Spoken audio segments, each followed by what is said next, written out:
Live from beautiful downtown Bastrop, it's time for the Stage Select. Starring Julian Titus and Justin Ham. What could this possibly be? Seems a lot like a podcast. Wonder what specifically. Talking about video games. With your hosts, you're in good hands. Not more of the same. Now we'll jump right in. So expect the unexpected and more. Now we'll get grooving. Never know who's gonna walk through the door. There just might be some strategy in this. Just having fun with a special guest. Time for Stage Select. With special guest, friend of the show, John Gholson. And here are your hosts, Julian Titus and Justin Ham. Welcome, one and all, to the Stage Select. I'm Julian Titus. I'm Justin Ham. Hi, John. How are you? Hi, I'm John. Hi. He is John. I'm John. You heard him announce himself not a minute ago. Yeah. Well, I announced them too. It's the first thing I say when I wake up in the morning. Yeah. I just say my name in that voice. That's a good practice, honestly. That's a good practice, honestly. Been doing a lot of thinking recently about why I hate musical theater so much. And I think I blame 90s Nickelodeon for it. Interesting. Yeah.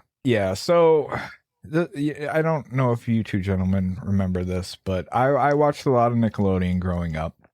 I don't remember you watching a lot of Nickelodeon growing up. Well, no, that's fair. I wasn't there, Justin. Well, maybe I've always been there, Justin. Maybe I it would have remember. went better had you both been there for me, but you weren't, and here we are. And musical theater forever ruined. On Saturday nights, they used to have a thing. It was called SNIC, Saturday Night Nickelodeon, I guess. And that's where they showed all their like big live shows, right? They had like that was where all that was. 2020. I wish that would have been nice. Secret Life of Alex Mack was on it. They had see, and here's where the age difference comes, because when I do remember SNIC as being a thing, but my memory of it, and I wasn't watching Nickelodeon, but I remember seeing the commercials. Yeah, that's where they showed like Goosebumps and Are You Afraid of the Dark? Are You Afraid of the Dark was the next one I was going to mention, actually. So yes, that was like the big one. Goosebumps, I don't think that was on Nickelodeon. That was wasn't that? No, when that first came out, I believe that was a Fox Saturday morning thing. I could be wrong. Feel free out there to correct me. Anyway, there was also a show that they would stick in between everything, and it was called The Roundhouse. And it was basically just terrible musical theater for children, where it was like watching an after-school special, but everything sucked. And like they would randomly break out into song and dance, and I had to sit through that before I could watch all that or whatever the hell was coming on after it. I really remember the theme song very well too, which disturbs me because that was usually the cue to change the fucking channel as fast as I could. And yeah, I don't know. Musical theater, I don't get it. Especially for kids. It's just weird. It's like Rent, but without the AIDS. For the old folks. Yeah. Wait until they can appreciate a good song and dance, man. I agree. I can't in good conscience name the episode It's Like Rent but Without the AIDS, but just know that I desperately want to. Yeah, it's a good bit. All roads led to there. That's where I was getting to. But no, that show sucked. I watched like 5 minutes of an episode just to like, I was like, this show did suck, right? Like I wasn't just like, a pretentious, kid or whatever, just not getting it. And then I watched it. Like, now let's not rule sucked. that out though. I mean, I was a pretentious kid, and I probably still am. But as I've said, I don't think I've said it on here. I think it was back on Earth Without Pants. But whenever I envision you as a kid, I just envision a smaller version of you right now with the beard and the chain smoking and just cynical as shit. Yeah, no, that sounds right. That sounds right. Sans the chain smoke. I got enough secondhand smoke to, do me in that way. So maybe that's what it was. Yeah, God, what a bad show. I watched, like I said, about 5 minutes of it. I was like, no, this was bad. It wasn't very good. Was David Sidoti a person of interest because he was on that show? That was the only name I was like, I've heard that name somewhere, but I don't know what the fuck who he is. There was always like a dad, and he was like in this chair that was like always like his bit, like he never got out of the chair. And I think that's what David Sidoti played. It was terrible. What a terrible piece of shit. God, it was like 20 somethings pretending to be like 13 or something. It was weird. There was a bit that they did that was like MTV, but it was like empty and then a V. That was like the entire bit that they had. Like, it was like not good. Bad show, man. Bad show. But well, theme song is I'm glad you discovered why you don't like musical theater. Yeah. I blame the Roundhouse. Yeah. It's not going to stop me from exposing you to some musical theater down the line. I'm really hoping somebody out there is like, I forgot that the Roundhouse fucking existed, and I'm sad that it's been brought up here, because I don't know how many seasons it was on for, but I still have the theme song memorized. That's the bad part. Whenever my life gets me so down, I know I can go down. And then there was a man in the background that would say, now. I didn't realize. Down, down, down. Yeah. To where the music and the fun never ends. Because when the music is playing, you know what I'm saying. I know that I will find a friend. Down at the Roundhouse, we'll have a celebration. Down at the Roundhouse, where I can be myself. And I would just kind of repeat that for a while. Terrible fucking theme song. But then a guy played slap bass, and I was like, all right, well, it's this thing with bass players where like if everything sucks, they're just like, you know what, this song sucks. I'm just gonna go the fuck off though. It's like they just like perform for other bass players. It's great. It's a great little tradition that they have. I love it. Sure. Yeah. It sounds like the type of show that wasn't for you, but probably ignited the hearts of an entire generation of theater kids. Yeah, it's immediate. It's for the 90s theater nerds out there. But yeah, and fans of circular architecture. Yes, absolutely. Well, only the stage was round. They didn't have like the crowd audience didn't. It wasn't like theater in the round or anything like that. But I feel like that's what they were going for. No, but the Roundhouse is the place where you can be what you want to be. I don't know what the words were. They never show the whole building. You can finally be yourself. John. Well, because the cameras can't. They're not 300. The cameras have to face a direction. But they never showed the outside of the building. That's the problem. Yeah. They never proved that it was round. Because then everybody would want to go there and be themselves. If they show the outside, then people knew where the Roundhouse was. They could all show up at one time. That it was and there round. Wouldn't be enough room in the Roundhouse, and nobody would be able to be themselves. In the opening credit sequence, like they're all in an alleyway, and then they go in, and the side of the building is a flat side. It's not round. Yeah. That's the divider that runs through the middle of the Roundhouse. Okay, I'll accept that. All right, that's fair. The other part's a bathroom. It's a really big bathroom. I hope. Where are they going to go to the bathroom? Yeah, well, there's a ton fair. of them in there. Yeah, that's fair. Yeah, there's a lot of people in the Roundhouse actually. So yeah, that's fair. Yeah. Anyway, well, before we move on, I do have one quick announcement. Actually, a couple, but one of them is baked into having our guest here, so I'll let him take care of that. But big news, especially for anyone who is a fan of our theme song and interstitial music tracks, because Megan McDuffie is going on tour in 2026, y'all. That's awesome. She is part of the Face Off tour, along with Dance with the Dead and Magic Sword. Okay, cool. I'm not gonna it's a lot of dates. Like, she's touring between April 8th and May 30th. And she's hitting a bunch of places. So Kind of curious now. Probably better to find her on socials or look up the Face Off Tour 2026 to see if she's coming to your town. She's actually coming to my town. She's coming to Austin. So I will definitely be going to that. That's going to be very, very fun. I might actually try it. Well, no, it's 3 days in a row, so that's not going to be feasible. I was going to say I might try to go to the Dallas show too, but it's like the day before, so that's not very feasible. But yeah, very excited for that. That is cool. I might reach out to her and see if we're like, hey, like, can I come say hi real quick, like after the show or something. There you go. Because I just very appreciative of what she's done for us over the years. Let's see. Yeah, I'm looking on Ticketmaster now. Hold on.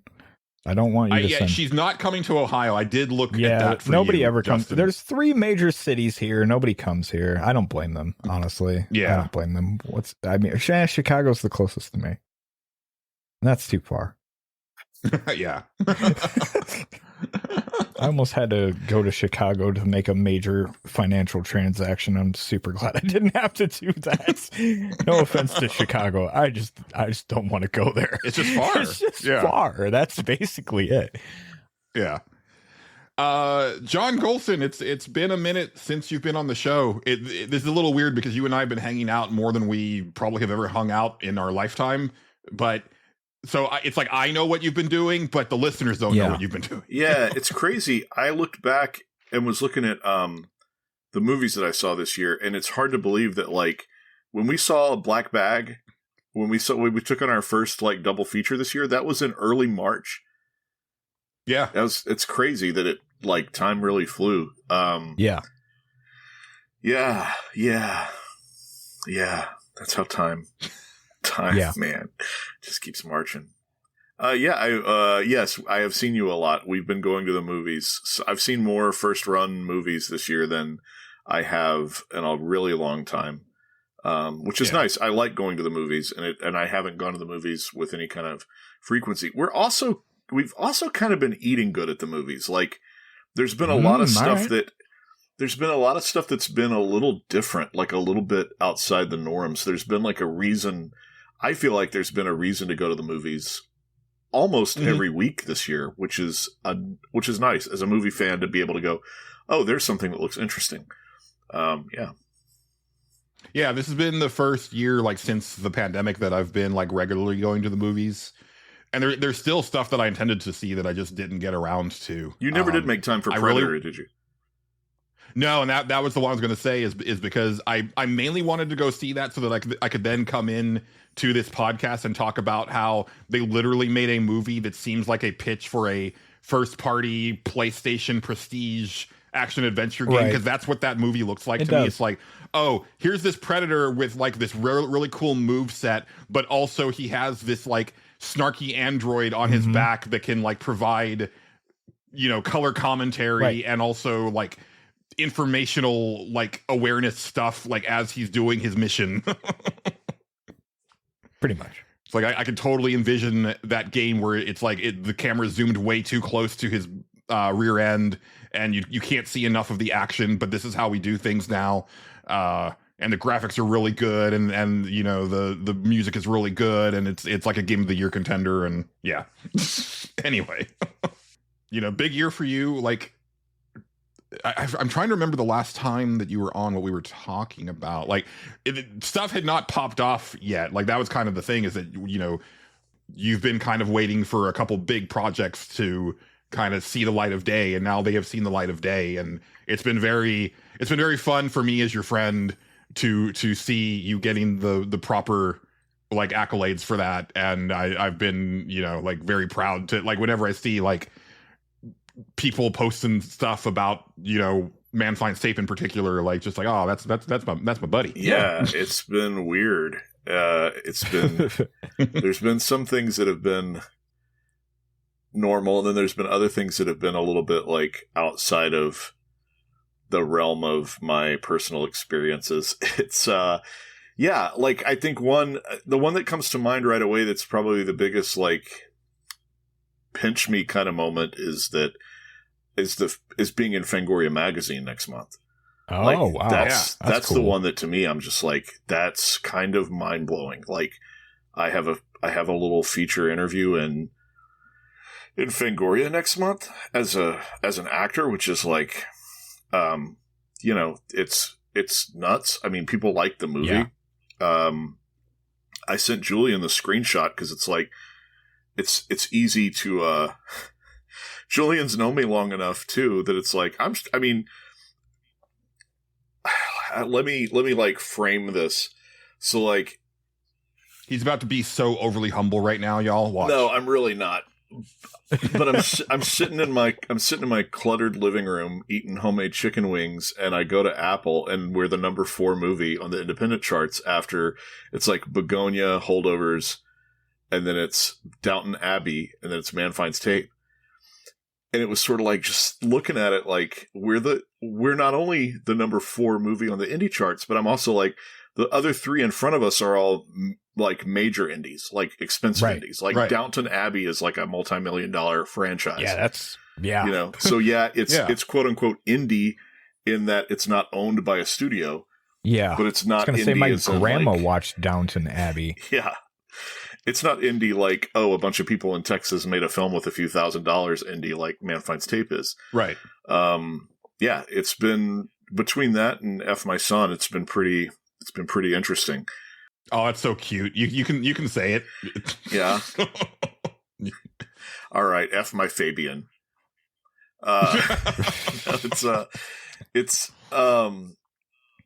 Yeah, I kind of had in the back of my head that like, it's going to be interesting when both of these are out at the same time.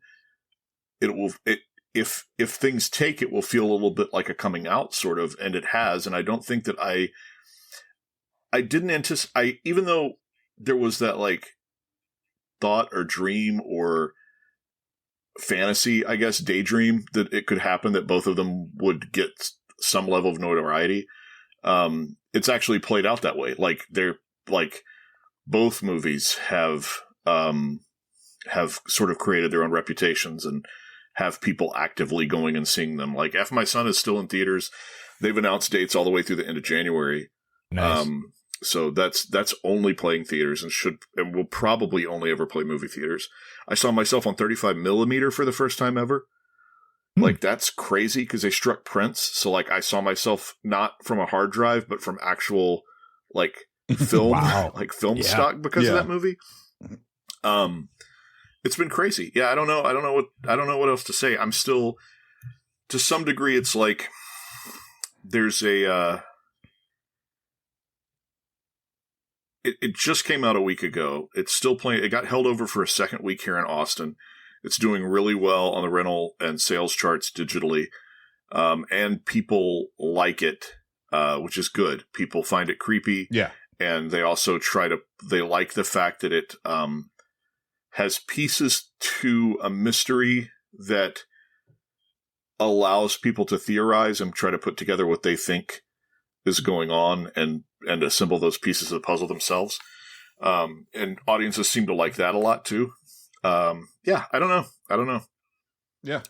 Yeah. And, before I brought you on the show, cause I mean, I always intended to have you on either right before or right after like the release of Man Finds Tape. But for my part, it was great to finally get to see it and see you on a big screen. Like, I mean, I saw you in Fuck My Son, but like that was one scene. And so getting to see you on the big screen, what a scene. Where you're like, but what a scene. Yeah. I don't want to spoil it for people if they ever get to see it, but like getting to see you as like a major player in this horror movie and it also being like, it's been a really good couple years for horror. Like I've definitely been talking about that. Yeah. Because I've been able to watch like a nice handful of horror movies the last couple of years where it's like, I haven't seen that before. And that's really cool. And it's like, and Man Finds Tape is one of those where it's a, I think sometimes it gets a little lumped into the found footage category because parts of it are found footage. Sure. But it's doing a lot more than, and for the record, I love found footage horror movies, but it's doing more than that. And it's because it's also part documentary, or I guess mockumentary. Yeah. And so that's really cool. And, like I really enjoyed it. And John is one of the most humble people I know. And it's like, I'm very happy that like if you ever like really blow up as an actor and are like someone that like it's very hard to book because you're so busy, you're still going to be John Gholson. Like, as I know you, like, you're not going to like turn into like some sort of monster.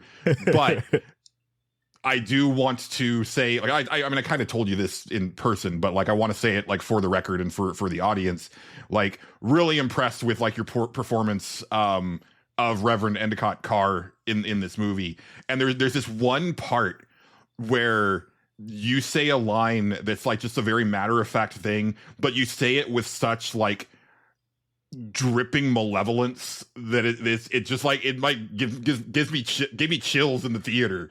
And I, like just a very like excellent like subtle performance of a kind of complex character that isn't everything that he seems, and also not exactly what you're probably expecting him to be as you're kind of making your way through the movie, which is also very cool. Yeah.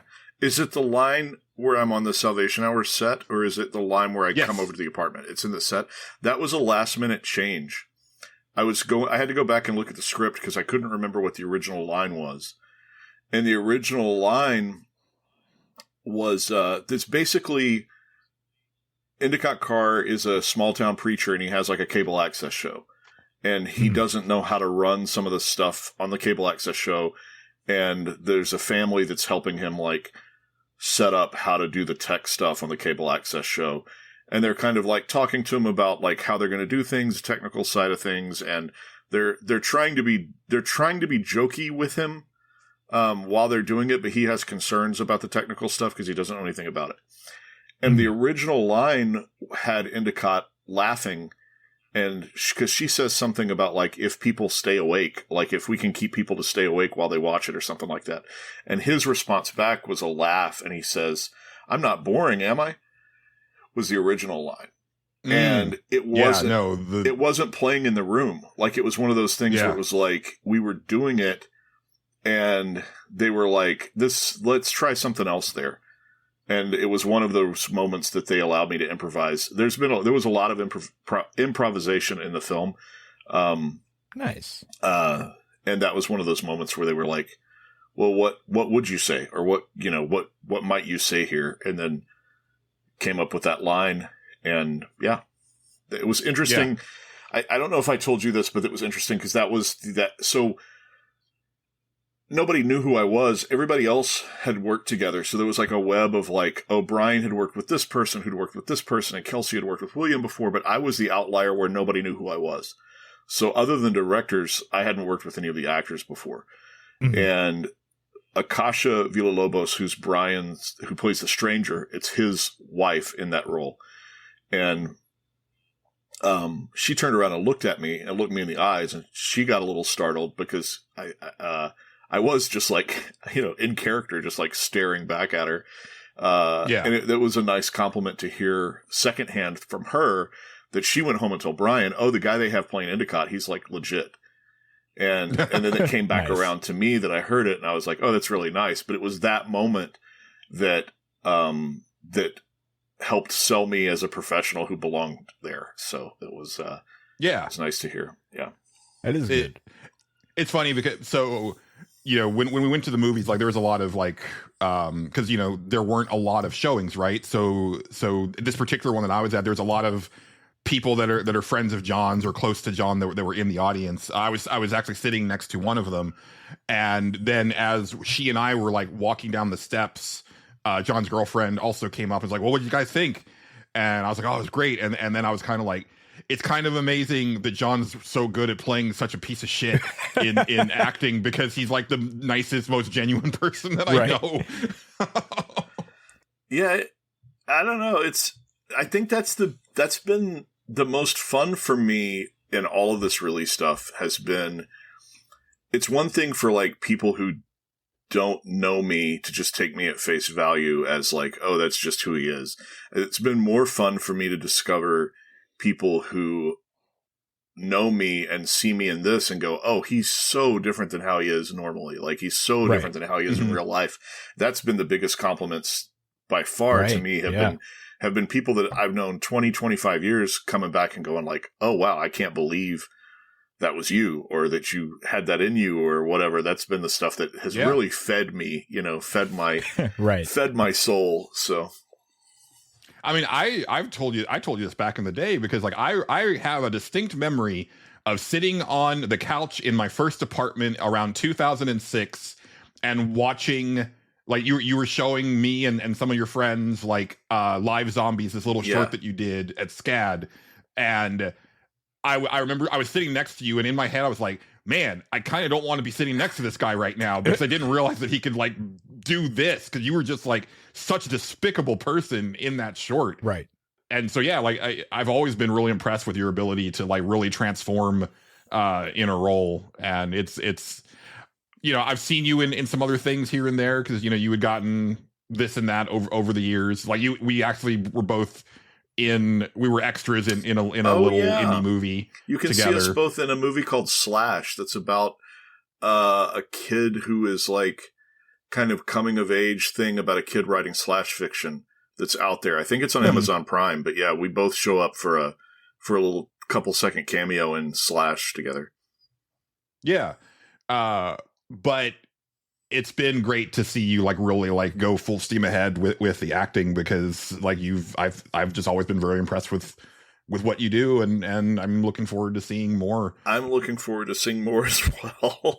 That's the thing too, is like I may have mentioned this last time I was on the show, but it's like Julian knows this firsthand, but people being like, oh man, you're crushing it, you're killing it right now. And it's like, this fall has been so tough, and it's right. It's like, yeah, everything I did was like a year and a half ago, and it all just happened to come out around the same time. My hope is that it will give me gainful employment in 2026, so we will find out. If not, I'll be delivering your pizzas. So you'll be, Endicott car will come to your home and hand you your food. We'll see what happens. Yeah, but you did recently announce like your next kind of project in the pipeline. I am doing a short film called Terms and Conditions, and it's on Seed and Spark. So they're raising money for it right now, but it's a nice little horror comedy that they're trying to fund so that they can have good effects and good production values, and make sure that everybody who uses their time doesn't sacrifice their time, but that actually is paid for their hard work and time. Huh. And that's on Seed and Spark right now under the title Terms and Conditions. Well, tell us about it. Like, let's tell you about it. Yes. I play a guy. I play like an AI loving tech bro who gets mad at a girl that I work with, and I conjure a demon to handle the situation. As one would. Yeah. So, but as I understand it, you use like AI to translate the text, which like causes everything to fuck up, right? Like, yeah. I don't want to spoil. It's a little bitty, so I'm trying not to give too much away, because the short itself is like really small. Oh, but yeah. That's on just what I saw in the description. It's on their description. Yeah. Okay. Yeah. Yes, that is what happens. Yeah, because I watched the pitch video for the Seed and Spark page, and that's what the director was kind of like talking about. So it sounds very fun, and so I'll have the link to that campaign in the show notes. I have not had a chance to donate to it yet, but I'm hoping to be able to do that. I might have to move some funds to do it, but shit's expensive out there, y'all. Man. I can't donate to it. Like, well, you shouldn't be donating to it. Yeah, but I also can't donate to it. Like, it'd be one thing. It's like, I'm going to be in it. And you know what? I'm going to go ahead and throw them a couple $100s. And it's just like, no, it's funny. There was a short before this that I was out for a role for as well. But it was a case of like, I just don't have it. Right. Yeah. We'll see. Yeah. So everybody fund this film so I can get paid so I can fund a film. There you go.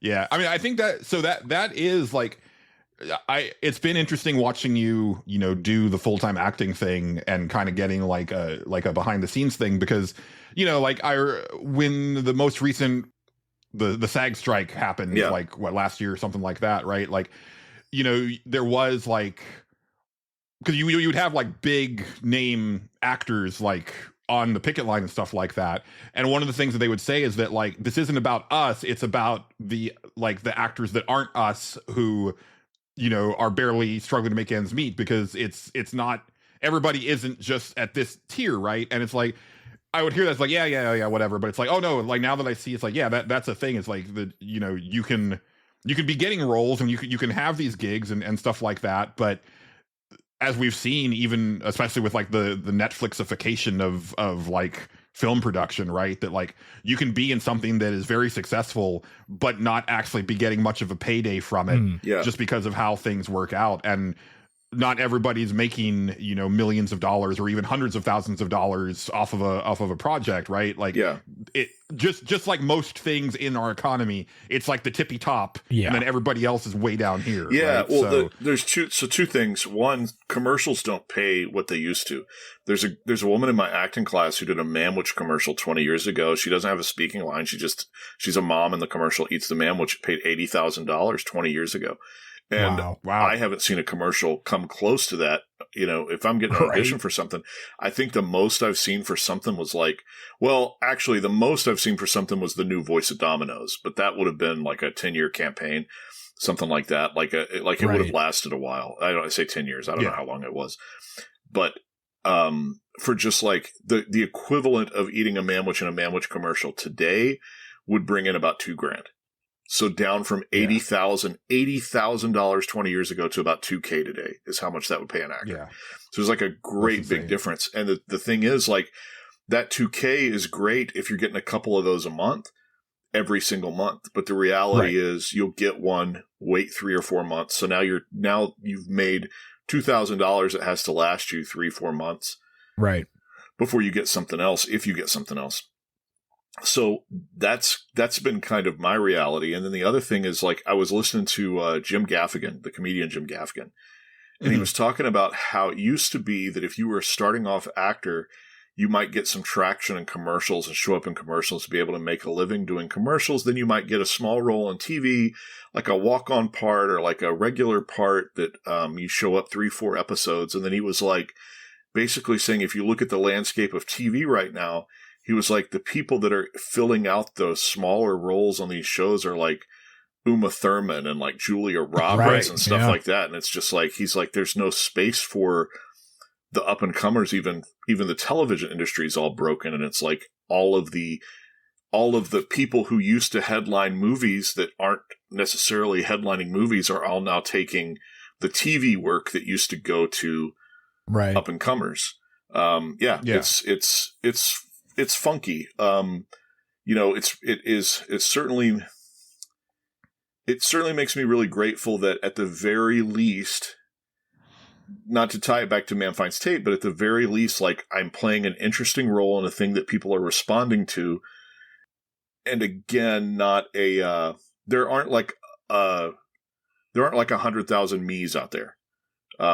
That's the one good thing about not being a Chad. That's true. Yeah. Like, there aren't a ton of me's, you know? So I make my solemn vow today. I will never get 6-pack abs. There you go. I will never have my chin done. You know, certain things like that where it's just like, you know, I don't know. I will always have myself as the product. But yeah, it's daunting. It really is.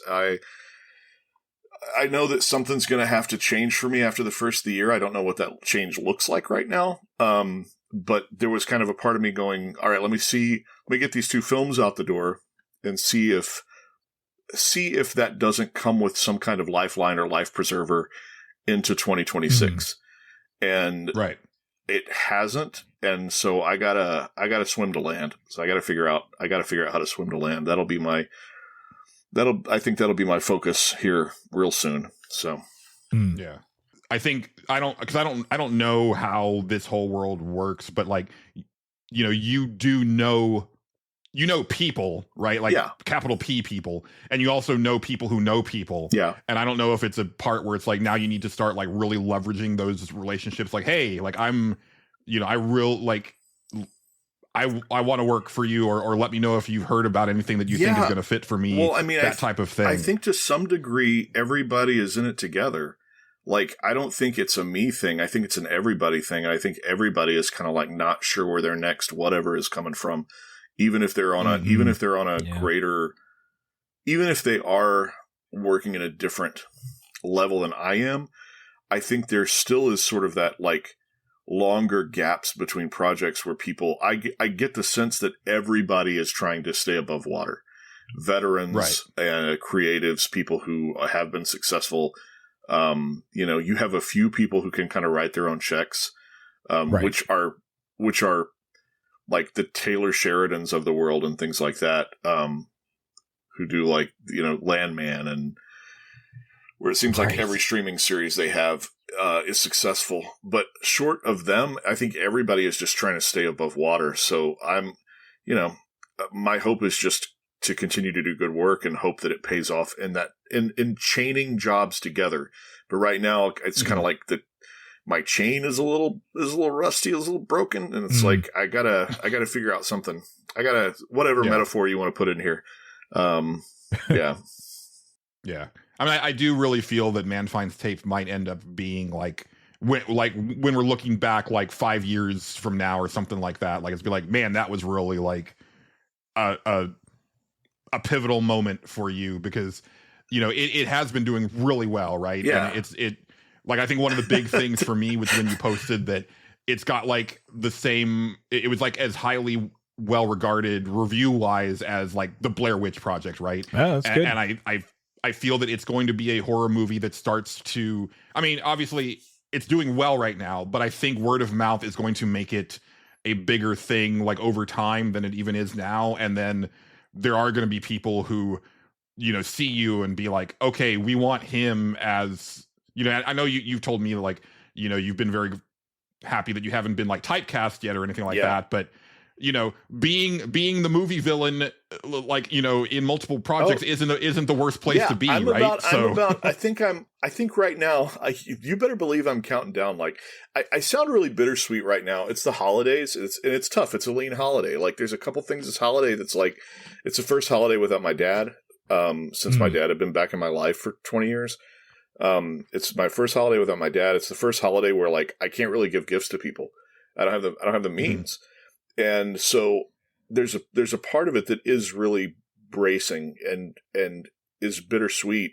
And I'm not trying to bring the room down, because the reality is I'm also probably 1 or 2 horror rolls away from being able to set up table at a horror convention. Right. Yeah. Right. Which is nice. That's great. Cause once I can do that, I'm just like, heck yeah. Like, let me sell my 8x10s. I can sell sketches. I can, can, that's the one thing too about being able to draw is like, I can be like, oh, do you want an Endicott card drawn by Endicott Card? Like, come by my table. Yeah. Right. So like, yeah, I mean, my wheels are spinning already, but it's just, it's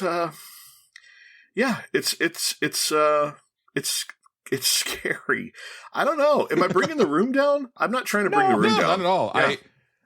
I mean, we've always been like kind of real on our podcast, like even back on Nerds Without Pants. So I appreciate it. And I think it's interesting because, you don't really get to hear this take for like about acting very often, because usually when you're getting interviews with actors, it's like people who are in like some huge MCU something, and they might have like this funny little anecdote about like this commercial that they did like back in the day, but it's done from almost a more like, that type of thing, and not like the real shit, right? So I appreciate it, but like, and I think there's still. Go ahead. Well, I was going to say real quick, like one of my favorite things that I saw like over the last week is someone at a screening of Man Finds Tape asking you to bless them as Endicott Carr. And that picture was great. Ridiculous. Like, I was like, man, that's awesome. Yeah. And it's just, I realize like there's people out here that are like, I work 50 hours a week in the coal mines. How dare you bellyache about, oh, you're not getting any acting gigs or whatever. I know you have a big coal miner listener base. Oh, huge. Yeah. And it's just, it's my ancestors. I think the bracing thing is the thing that we're sold from the time that we're little kids, which is just this idea of like, if you want it bad enough, it can happen for you. All you got to do is go out there and grab your brass ring. And it's like, yeah, you can. you can reach for a brass ring. Some branches and brambles and stuff are going to be slapping against your arm the whole time. You're reaching for it. And I think that's the part that's like a little, I think that's the challenge, right? Is it's like, it's not always going to be, I think people can sit back and look and go like, oh, that's easy. And it has its own difficulties that come their own way. I don't know. God, I sound like such a bummer. We've got to change the subject. Let's not talk about my movie. Not at all. But it's a weird time. It's like a week before the holidays. I am in a hit horror film. I'm very, very happy that I am. And I'm very grateful for the role and the opportunity. And I love that people love it. There. Yes. There you go. Yes.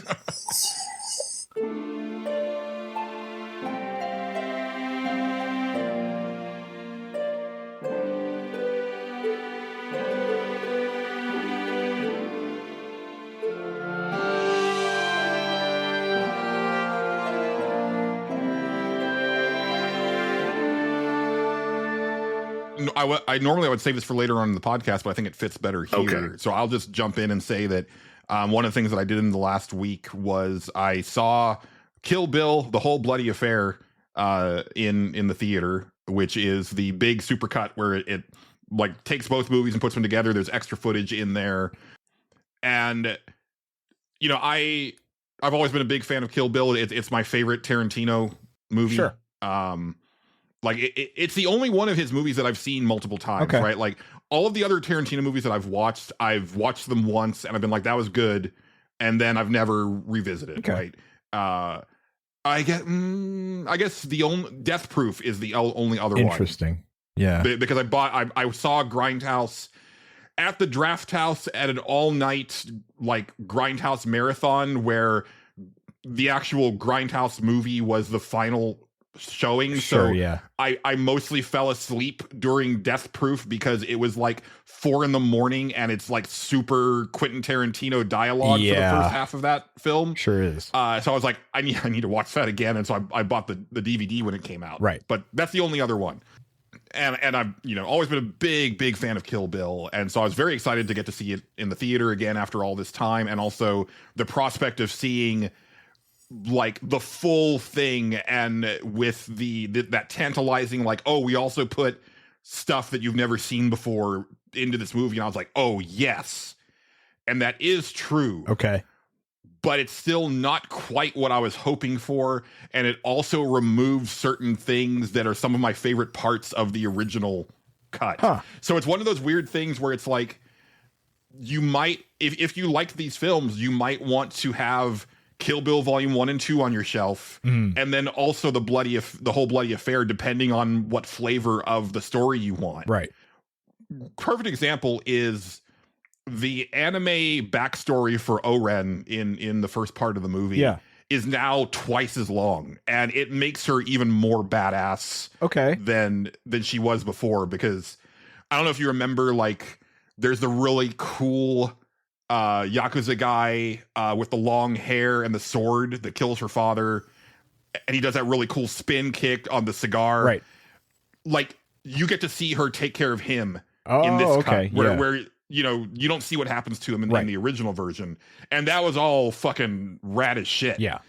But then when you get to the end of the first half, because it's like there's an intermission, right? Sure, So, because you're just going to go right into the second part, it doesn't have the crucial part where Bill asks Sophie Fatale, does she know that her daughter's still alive? Right. Because there's no point to have the cliffhanger. Right, yeah. Because you're not going to be waiting a year for the next movie.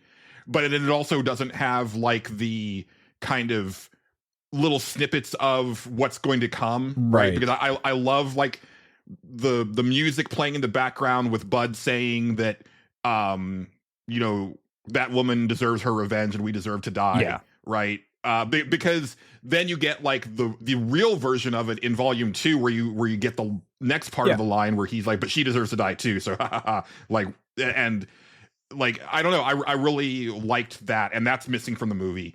The other thing that's missing from the beginning of part 2 is her driving in black and white, talking about how she's was killed a lot of just gonna people to ask get about here. that. Yeah, because that would be a weird thing to just put in there. Yeah, that seems like something you would cut if you were just making a supercut of the movie, I guess. Yeah. I guess, but it's one of my favorite I like that. parts. I like that bit too. I'm just saying, I understand where they're coming from, getting rid of it, but I like it. I'm right there with you. Yeah, and then the other thing that I was huge, and so there are like shots and stuff. Like it's not a ton of extra footage, but like during the showdown at the House of Blue Leaves, like there are like a few really choice bits that are like that weren't in the original. Because I've seen these movies like double digits, right? Mm-hmm. So like I could tell exactly when there was new stuff, and it's like, oh yeah, that slice was not in the original. That was fucking brutal, awesome, stuff like that. But I was hoping that they would put the flashback in where Bill fights Michael Jai White, who played Spawn in the 1995 Spawn movie or whatever. Okay. It's fully shot. I've seen it online. It's like she's walking at a market with Bill. It's around the time that he takes her to go train with Pai Mei. Okay. And this dude comes up and challenges Bill. And I think Michael Jai White is also doing this like faux dubbed voice where it's like he's doing a thing where like his lips aren't totally matching like his dialogue, and also like his voice it sounds like an old like kung fu movie dub. And then it goes into like a really cool fight where Bill just like wrecks this dude that seems like he could totally mop the floor with this old guy. Right. And that's not in this version of the movie either. And it made me very sad because I was really hoping to see that like as part of the movie to also just kind of establish Bill as a badass because, I mean, they did a good job with David Carradine. I think one of the things I've liked about Tarantino is that he will get these actors that appear to be washed up and then just kind of like polish them off and put them in a role where they just shine brighter than they've ever shined before.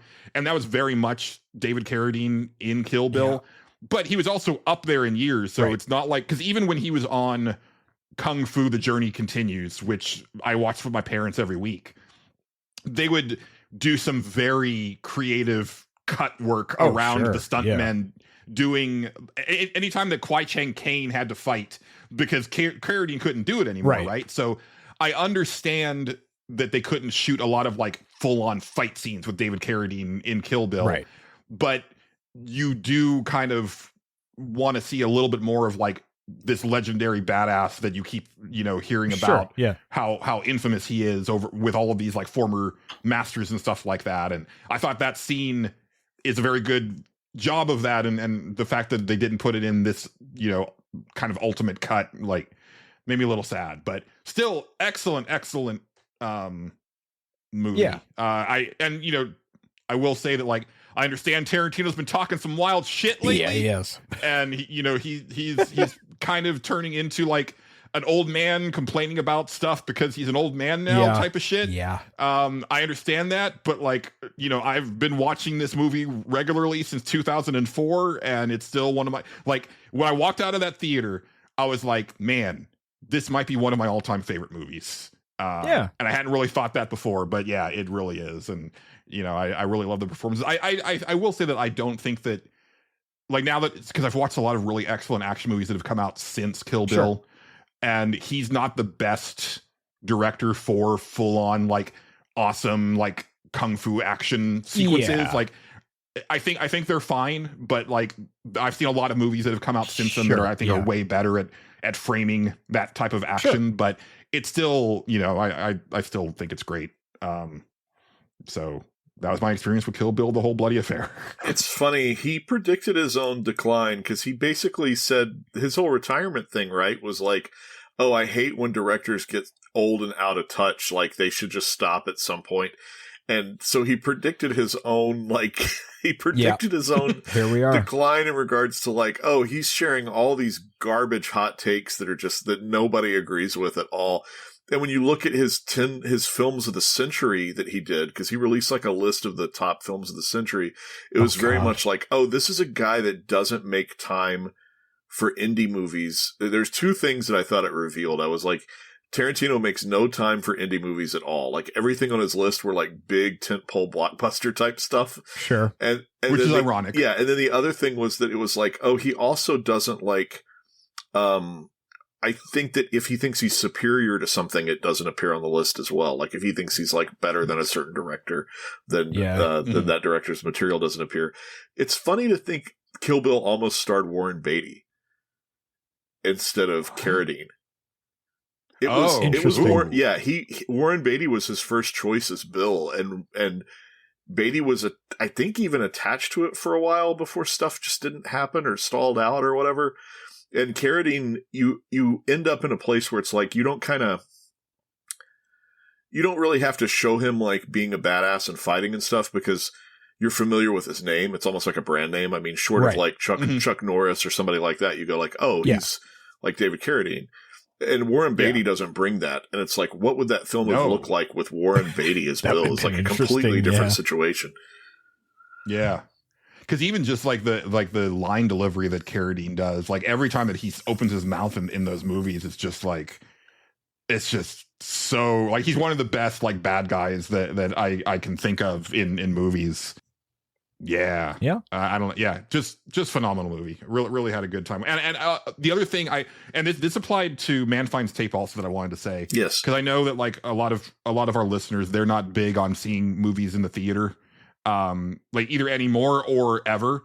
Like they just were never a fan of it. But like I've said for a long time, and this has changed a little bit over the years, especially post-pandemic, but like Austin was always known for being like a really good place to watch movies because the audiences have always been really good. Like I always refer to, there's a DVD version of Sin City where one of the special features is Robert Rodriguez he recorded the audience of the premiere of Sin City in Austin so that you can kind of watch it with the Austin audience and hear their like reactions and stuff like that. Right. Because it's like, you know, they're very into the movies, but they're also very respectful of them. Sure. And so like there's parts in Man Finds Tape where the movie is silent, like there's no sound going on, and like in the theater, not a peep out of the entire audience, right? Like no one, people even stopped moving, right? Like they just kind of were like letting these scenes where there's like not a lot, there's no sound happening, just kind of exist, right? And that was like a really cool moment. Same thing with Kill Bill, where there's like one or two moments where everything goes very quiet and not a peep from the audience. And this one, you know, because when I went to go see Sinners in IMAX, the re-release a couple weeks or like a month ago or something, I definitely got the impression that there were people there that had not seen the movie before just by their reactions.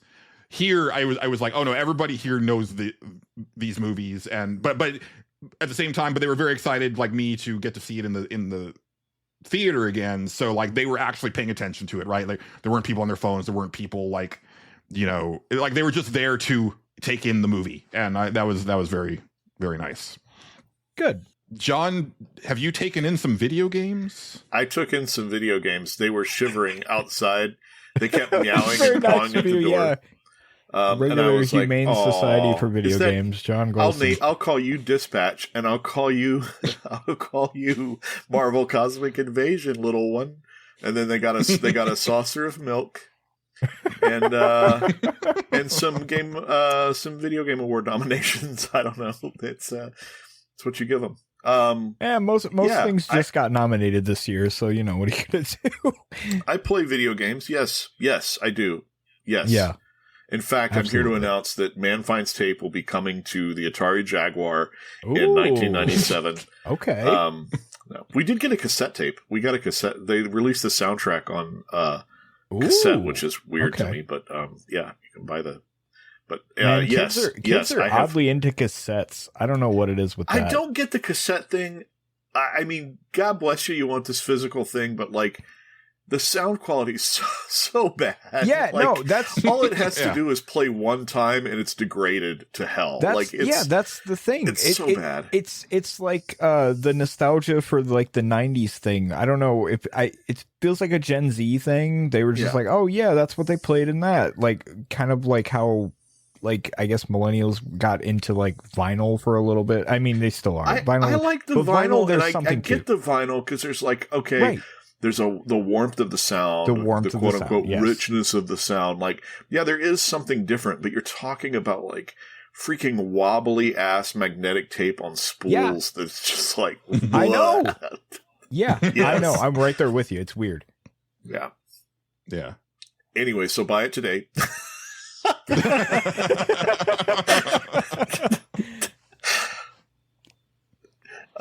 Yeah, I played some games. I've played some games. You loan me a stack, and then the one that I played, I'm gonna freaking ruin the name of this game. Hold on, I gotta look up the. How do you say? Is it Yotei? Yotei? Ghost of Yotei. Yeah. Yotei? Is it Yotei or Yotei? Yotei. Yotei. Ghost of Yotei. Yep. Like Rei Ayanami. Okay, I played Ghost of Yotei. I played Hell Is Us. I played Marvel Cosmic Invasion. I played Dispatch. And I played a little bit of Fallout because there was an update, but all the update was really a worse version of the Creation Club. I was just gonna say, it's a version to break everyone's mod list, and then we move on with our lives. That's what they do all the time. Yeah, that sounds right. So it was it was like, hey, here's a new update for Fallout. We've completely made everything janky.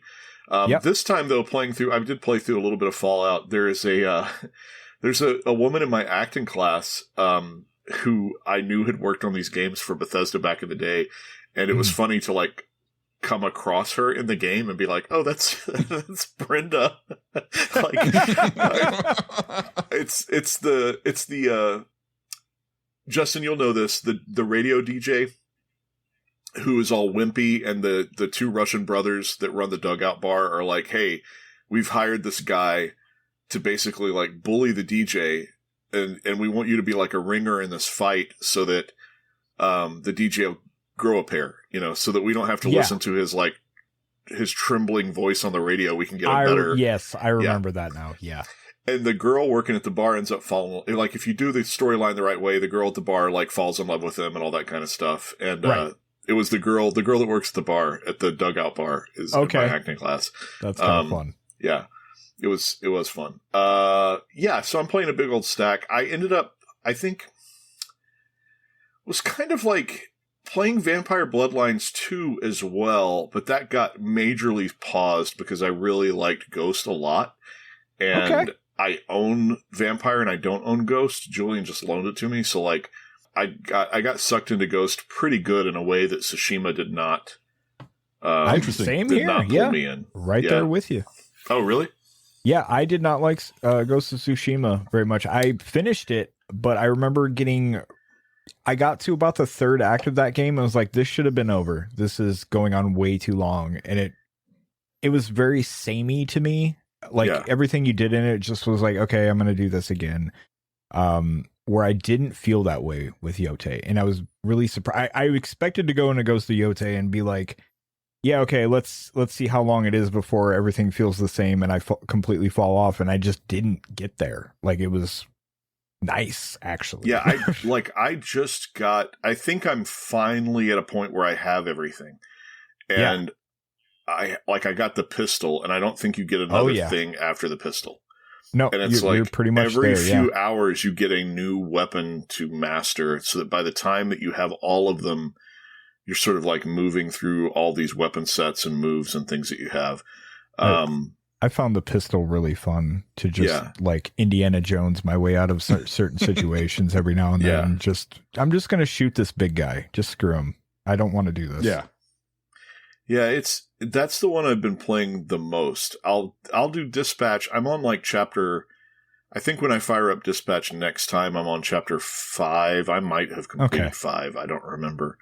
But I'm in the back half of Dispatch, more or less. Sure. And then Marvel Cosmic Invasion, I'm in a weird place where I had kind of stalled out in the campaign. I couldn't beat anybody. Yeah. So what I discovered is if you play arcade mode, you can max out their levels pretty quick. So if you take interesting. If you take a character through arcade mode as far as you can basically take them 3 or 4 levels before you die, you'll end up maxing out their stats, and then that way you can take them back into the campaign, and they'll already have like whatever the maximum HP is, whatever the like all of the stuff will be filled to maximum. That's kind of neat that the progression stays there. Yeah, that's nice. So they cap out at level 10. So lately I've been like doing these runs where I'll take 2 characters in arcade mode, level them up, and then once I get everybody to 10, I'm going to go back into campaign and see if I can get any farther. Julian played it over at my place, and was like they don't double up the enemies or make them any harder. So it was actually like some of the early levels, especially, were pretty easy Right. going through with two people. I mean, it really does seem to be a game designed to be played multiplayer. I mean, I know that's the point of it, but it wasn't until I was sitting down with somebody else where I'm like, oh, this is really how it should be. So Right. Yeah, and I do want to talk about Cosmic Invasion because all three of us played it. Even though I had told myself I wasn't going to touch anything that isn't eligible for our Game of the Year awards until the break, but it's on Game Pass, and I'll be getting rid of Game Pass after we finish recording our Game of the Year stuff. So I was like, well, I need to play this now. But I do want to hear about Dispatch from John because I'm curious about your thoughts on it, because I know Justin's pretty high on it. I'm pretty low on it. I'm curious how you're finding it. Let me tell you where I am as far as storyline goes. I fired Sonar, I hired Phenomena Man, and I am romancing Invisigirl. That's my play right now. I wish it had a little bit.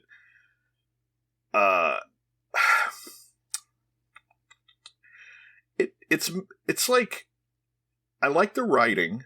I like the graphics. Mm-hmm. I played through the first... I was telling Julian this when he came over. I played through the first chapter twice. Because I played the first chapter at a friend's house, and then I played it at home.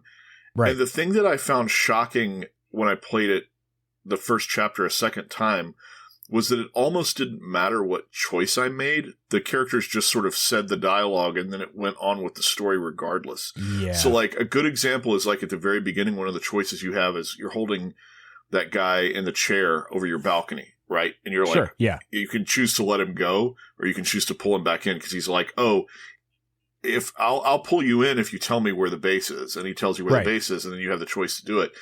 Well, when I played through it at my friend's house, I pulled him in, and when I played through it at home, I let him go, and the outcome was the same.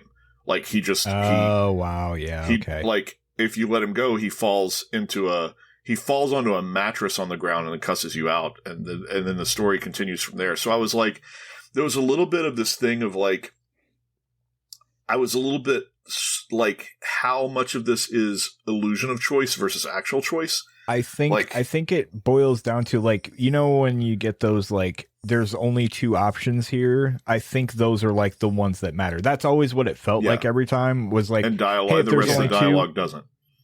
Yeah. Well, I agree. To me, I always equate it to, like, Mass Effect stuff, where most of the stuff that you're choosing in conversations is flavor, right? Yeah. It's you coloring in the lines of how you want this character to be for this playthrough, but then you get to those pivotal moments, and those are the things that are going to drastically change things. I can tell you, John, just, you know, right off the bat, you romancing Invisigirl is going to change things a lot from what I did, because I didn't romance anybody, and also fuck Invisigirl because I hate her.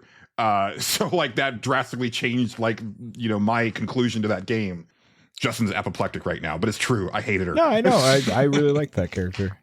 Yeah. Very good. Yeah. I as far as the actual dispatch work goes, there's an element of that is unrefined the right word? Like, there's an element of that doesn't feel... You're right. It's like, it feels like a first draft or a gameplay idea. Like, it's sort of like... Yeah, I agree. Without whatever it is that takes it to a level where I feel like I'm playing a game, and I'm not sure what that dispatch part is missing. Yeah, I can tell you. I said it on here, but like, yeah, like I think the game's biggest problem is the part where it actually tries to be a video game and not just like a, you know, play that you're an animated dialogue comic, and stuff. Yeah, like that's kind of its biggest flaw. Like the hacking minigame is just, oh god. And I think my big problem with the dispatching parts is that so often they're still trying to tell a narrative during the dispatching parts, and it's like, oh, you know, and I've understood that, like, I guess people have learned how to, like, min-max those areas, and you can like do perfect runs and shit like that, but like the way that it's presented to you is like, oh, we purposefully, like, took these characters off the board to make you overwhelmed and fail stuff, or here's a thing where it's like, you're probably, you know, going to miss like a bunch of calls and stuff like that. Right. And I just think that feels really bad because it's like, it's not, I wish they had gone further in either direction. Like either make it to where I only have, like, I have to make like certain choices during the dispatching parts where I don't have a choice otherwise, or give me complete freedom to do it the way that I want to do it and not be hampered. Like just have it be a work shift and then you tell the story outside of the work shift. But I don't know, this kind of midway point with it, I wasn't a fan of. Oh, I can tell you where I am in the story. They just went to the bar. Oh, gotcha. Okay. Yeah, that was the last thing. That was the last major thing that happened at the end of whatever chapter I'm on. Is they all went to the bar. Yeah. There you go. Yeah, I think that kind of like what is it? It's an Overwatch, Julian, where you talk about how you wish that, like back when Overwatch came out, that you kind of wish you saw those characters like show up in other forms, like other games and things like that. I think there's like stuff about Dispatch where it's like, I like what's going on here enough, and I like the dialogue enough, because it's pretty. The writing's the dialogue writing in particular is pretty sharp. I agree, but I'm sort of like, I don't know what other format, because I go like, if this was a comic, there are already comics kind of like this, so it's not necessarily that I would need a Dispatch graphic novel, but I'm like, it feels like there's something else to be mined maybe from this world. And I'm not sure what it is. Maybe it's just a Dispatch 2 that improves upon things that are already in here. Probably. That's kind of what I'm thinking. Yeah. And I found out after the fact, like after I finished it, that apparently it was originally pitched as an animated series and not a video game. And interesting. All of the, like, it's all basically, you're basically just playing an FMV. So that's why if you do have the QTEs turned on in the options and it doesn't feel like they're actually reflecting anything going on screen, it's because they're not. Yeah. I felt that pretty early. It was just like, it didn't matter that I did. It's more like a bragging rights thing because they show you at the end, oh, you were in this percentile on the cutscene stuff. And I was like, oh, I don't care about that. Like, yeah. Right. I do, but I would like to see a sequel where maybe they either flesh out like the dispatching part of it, or they just take it out and make it more of just like a visual novel type thing, like completely. Like I could go that direction as well. Like I said, when I played it, like I really like the supporting cast. I don't care much for the Z team pretty much across the board, but I really love Chase and Royd and Robert and Waterboy is he starts off as a supporting character, but I actually brought him on the team, so he actually was like the team member that I liked a lot. But I also like the concept of the world where it's like it kind of makes sense to me where you've got so much stuff going on, and so you have this group of heroes where they're signed on to this agency basically to be like, yeah, just point me in the right direction where stuff is going down. So I would like to see more of that, and I kind of do want to go back and play it again with Phenomenon in my party because he sounds like he's more fun. To have on the team. I like Phenomenon. Yeah. Julian, do you remember the comic series from Image that was drawn by Todd Nauck? I think he wrote it, and I think it's his creation, called Wild Guard. Did you read Wild Guard? Oh, I fucking love Wild Guard. There were things about Dispatch that Dispatch reminded me a lot of Wild Guard. I think I said to you that it kind of reminded me of Invincible, but when I was actually playing the game, I was like, oh, there's things about this that remind me way more of Wild Guard, but it's such a specific reference that I was like, it's not one that everybody would get, because it's one thing to say, oh, it's kind of like Invincible. Everybody gets that. If you say it's kind of like Wild Guard, people are like, what the hell are you talking about? Wild Guard was a 90s Image comic that was about a bunch of superheroes that were all trying out for like an Avengers type team on a reality show, and they would split them up into smaller teams, and they would basically compete to be on this big team called the Wild Guard. And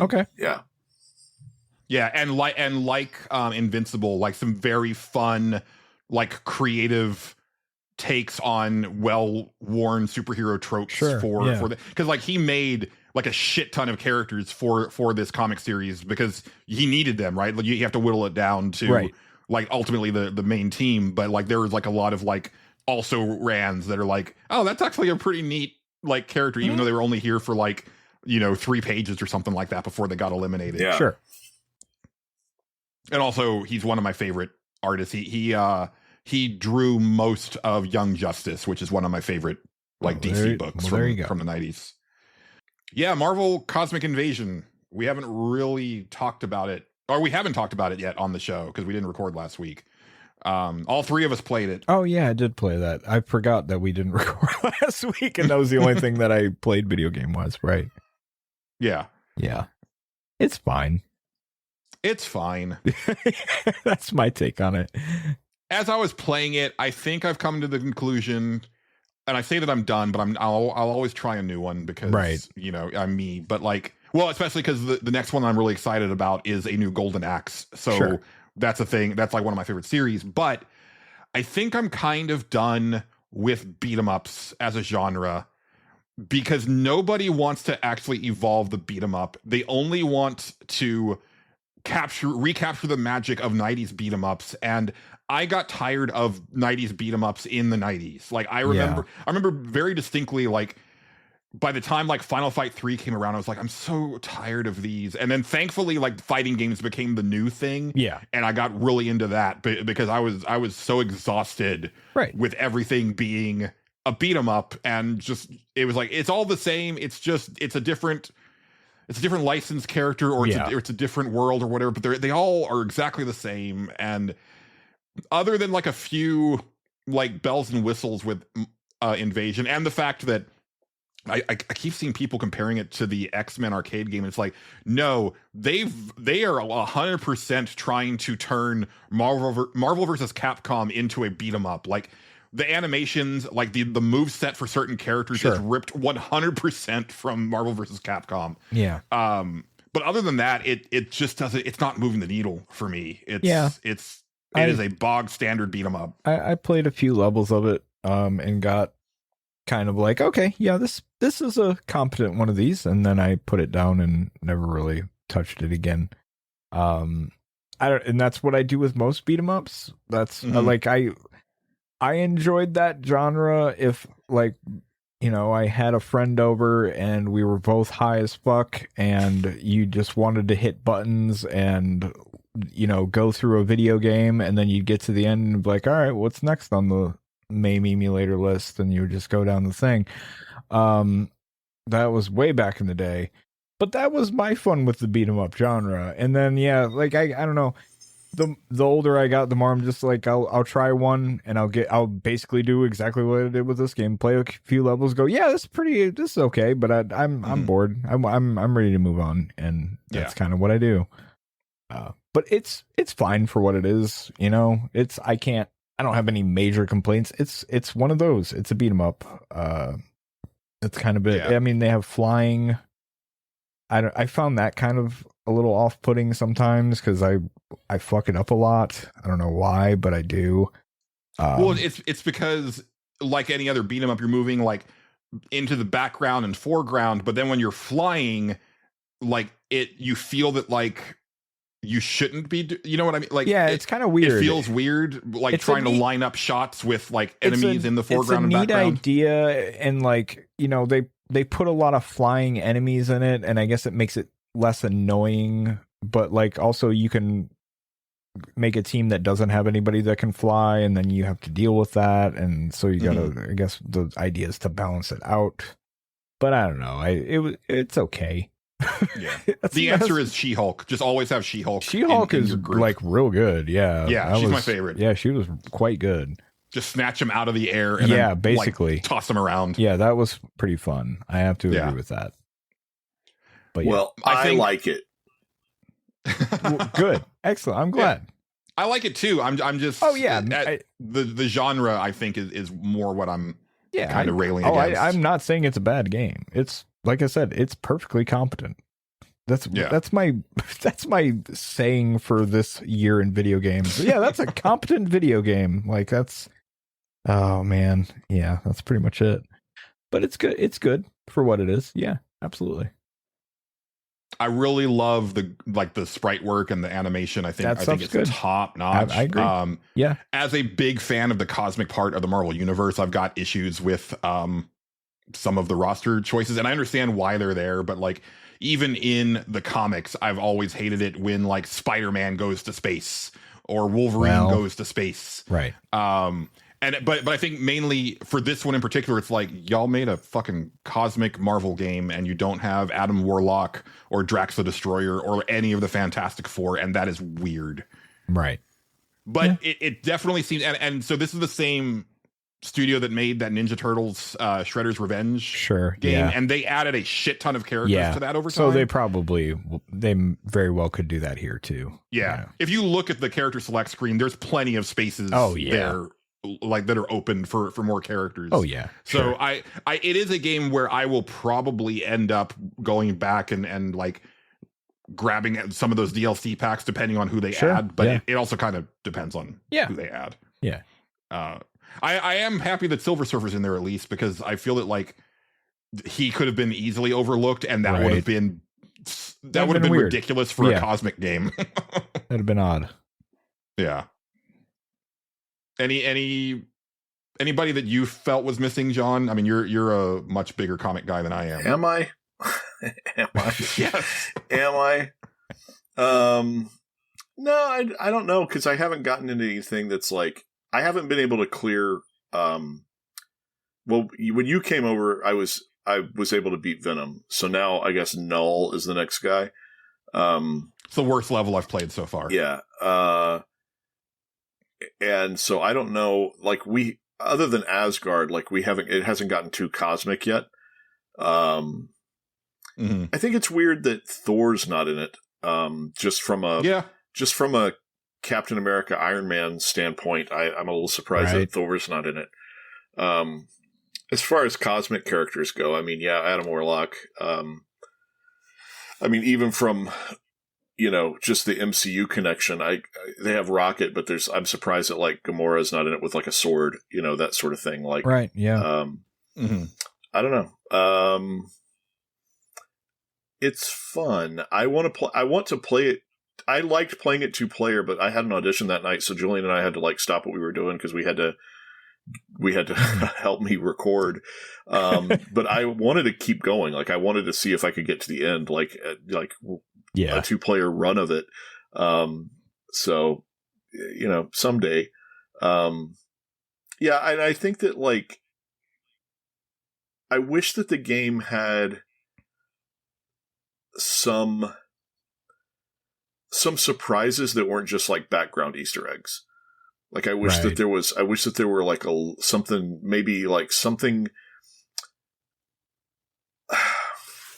like, how the Asgard level has like the Rainbow Bridge, and it's like you're traveling forward on the Rainbow Bridge, and it almost looks a little bit like, it's not quite like Mode 7, but it kind of has that thing where if you would have seen that in 1991 or 1992, you would have been like, wow, look at the graphics on the Asgard level. That's amazing, And I wish that there were some things like that played with, or like think about the original Super Mario World, like the great big sprites. Like I wish that there were some things that played with, that graphically were a little surprising, as opposed to it just being like, oh, we want this to look exactly as if it came out of an arcade in 1991, which is it's a noble effort, but I do wish it had a little bit more sizzle on it. I'm having fun with it. I pop it in, and that's good. Like I said, it's nice to have a it has replaced Balatro as my I have 30 minutes to kill and I have to be somewhere game. So right. Yeah. It's the perfect one of those, I think. Yeah. I've mostly been playing it during lunch breaks, although this week I've been sick all week, so my lunches have been naps. Well, is it on Switch 2? Like that would be a really good format for it, would be Switch 2. To just like sit and play it it's gotta be. Yeah. I would be really surprised if it wasn't. Yeah. I think it is. Checking right now. Wendy pointed out that I got the last Marvel Ultimate Alliance for Switch and never played it. I literally have had it since it came out and have never played the game. It is on Switch too. Okay. Yeah. And original Switch. Did you guys play Ultimate Alliance? What was it? 3? 4? 3? Which one was that? I 3? did not. It was 3. It was 3. Yeah. And I was a big fan of the first 2 games, but I think because it was on the Switch, I didn't care. Yeah. Yeah. Basically. I need to fire it up. I don't ever play her Switch at all, ever. Like, never, ever, ever do I touch the Switch. We have a Switch here. I don't think of it as being mine, so I never fire it up. Yeah, sure. That's fair. Yeah. Well, real quick, guys, hear me out. Okay. I don't want to. Because, again, always hustling, always looking. Oh, I don't want to do it. Mm-hmm. Always trying to build that Stage Select brand and take us to greater heights. And Justin, I think I'm onto something this time. Is it on par with the Great Taste of Alani? We might get a Alani sponsorship out of this. Okay, all right. So, well, I'm listening. So here's what we do: we rent a mansion somewhere, and we recruit a bunch of relatively popular young streamers, like in their early 20s, that do your Roblox streams or your Fortnite streams or the what have yous, and we get them into we make a content house, Justin. Okay, right? So we have them vlog about living in the content house, but then they also do their streams. And we just kick back and we just take percentages and we just coast because they're in their early 20s. They don't know shit, man. We just come up with like just the most aggressively in our favor contracts. They're just gonna sign it. They're not gonna know to lawyer up before they do that shit. Well, if they're big already, you're not gonna get them, Julian. I'm saying relatively, right? So we get a certain level of streamer that has just enough of an audience that we can leech off of. I mean, profit from. No, I don't know if that's even gonna work. You're gonna have to go kind of low level here, in my opinion, and see the idea is you get these really no name people, but the idea is that because they're all living in the same place, that becomes the cornerstone of everything, right? Well, sure, yeah. I mean, we can also just like kind of create our own, personalities by just getting people that are nobodies. Why don't you do that and then make a reality show that comes on, so they can watch the streams and then they can watch the drama behind the scenes with the reality show. Well, yeah, I mean that's kind of what I was getting at with like the vlogging and stuff like that. Okay. Right? So but think, cable television. It's new hotness. Everybody's talking about it. I don't know if you knew that. I think that might be wrong. But... Cable television? Justin, have you been to a hotel room? Not recently, no. Oh, man. I just associate associate cable with hotel rooms now.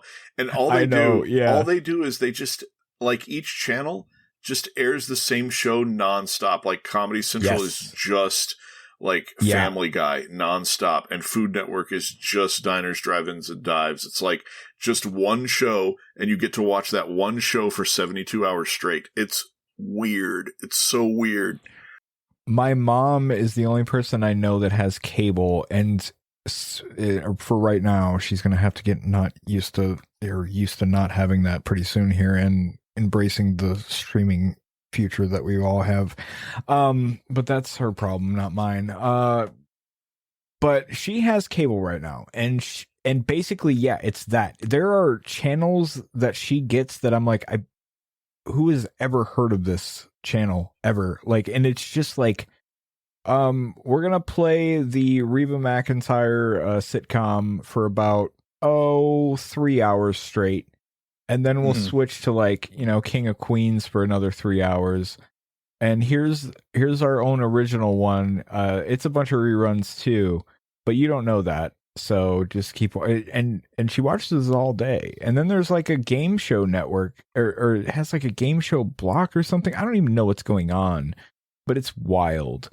I mean, to be fair, if you have like Amazon Prime, they have live channels, and it's just them showing the same show over and over again, just consecutively, which is weird. But I do miss that aspect of television, because like I miss syndication and even local stations, right? So like, Sure. the reason that Simpsons is so, like, those first like 12 seasons of Simpsons is so ingrained in my brain is because they used to run there were two hour blocks of Simpsons every day. Yeah. I think it was from like 5 to 6 on our local Fox station, and then from 9 to 10. And so I would watch basically 4 episodes of The Simpsons damn near every day. Sure. Yeah. And you didn't know, there wasn't any rhyme or reason to what episodes they were. And I think that that's what I'm missing from streaming, is that there's certain shows that I enjoy because I just want to watch like a random episode of it, and I don't necessarily want to watch it from beginning to end. No, that's fair. Yeah, I mean, there's the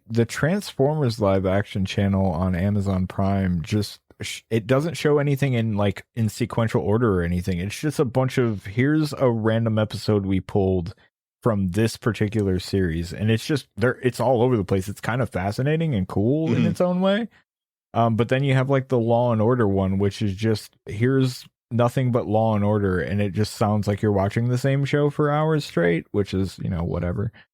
And then there's like I don't know how to describe the channel, but like it just shows nothing but like movies that no one gave a shit about, but I find funny that they keep showing them. Like it's like, here's the DOA Dead or Alive movie.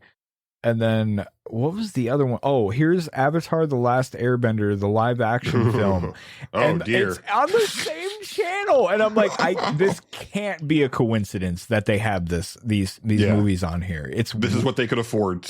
It's either what they could afford or what they're just like, let's just put all the if you want to watch a movie that's, certified kind of not good, here it is. Here's the channel for you. It's weird. Yeah. But it's out there. And that's Yeah. But cable's weird. It's still anyway, we'll have them do a reality show, Julian. It'll be fine. I don't know what you want from me. I just trying to make us some paper, Justin. You're so resistant to my hot ideas to exploit young streamers. I feel like it's been done, but if you want to jump on the bandwagon, by all means, Yeah, that's what I'm saying. Like we will treat them the way that NSYNC's manager treated them, and just aggressively steal money from them. We'll be the Britney Spears dad of streaming. That's right. Yeah.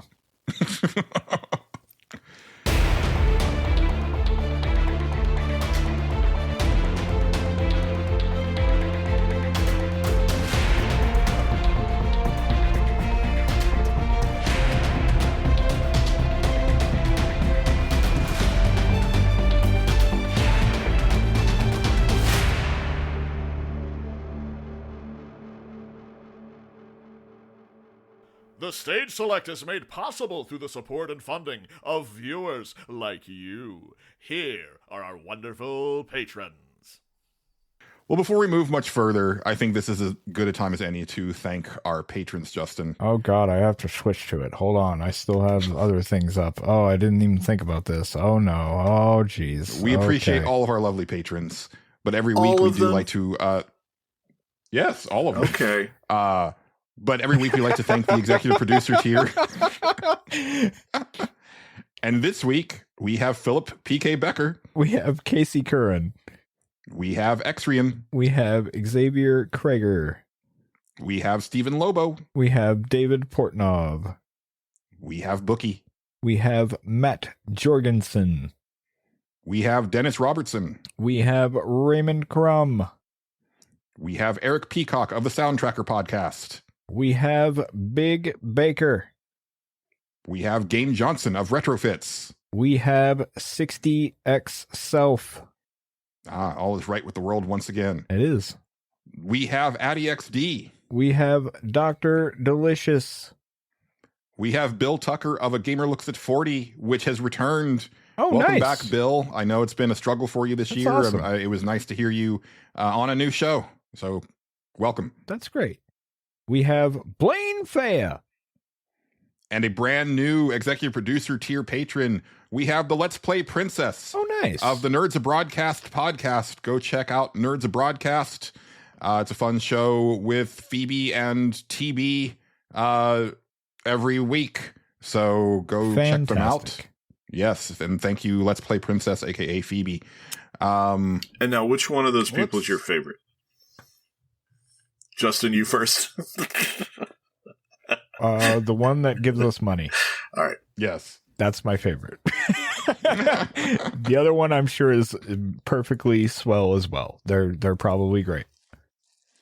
I do want to hear more of what John played, but I really only have one other thing to talk about this week, and we do have some Game Awards stuff to talk about because we watched that last night.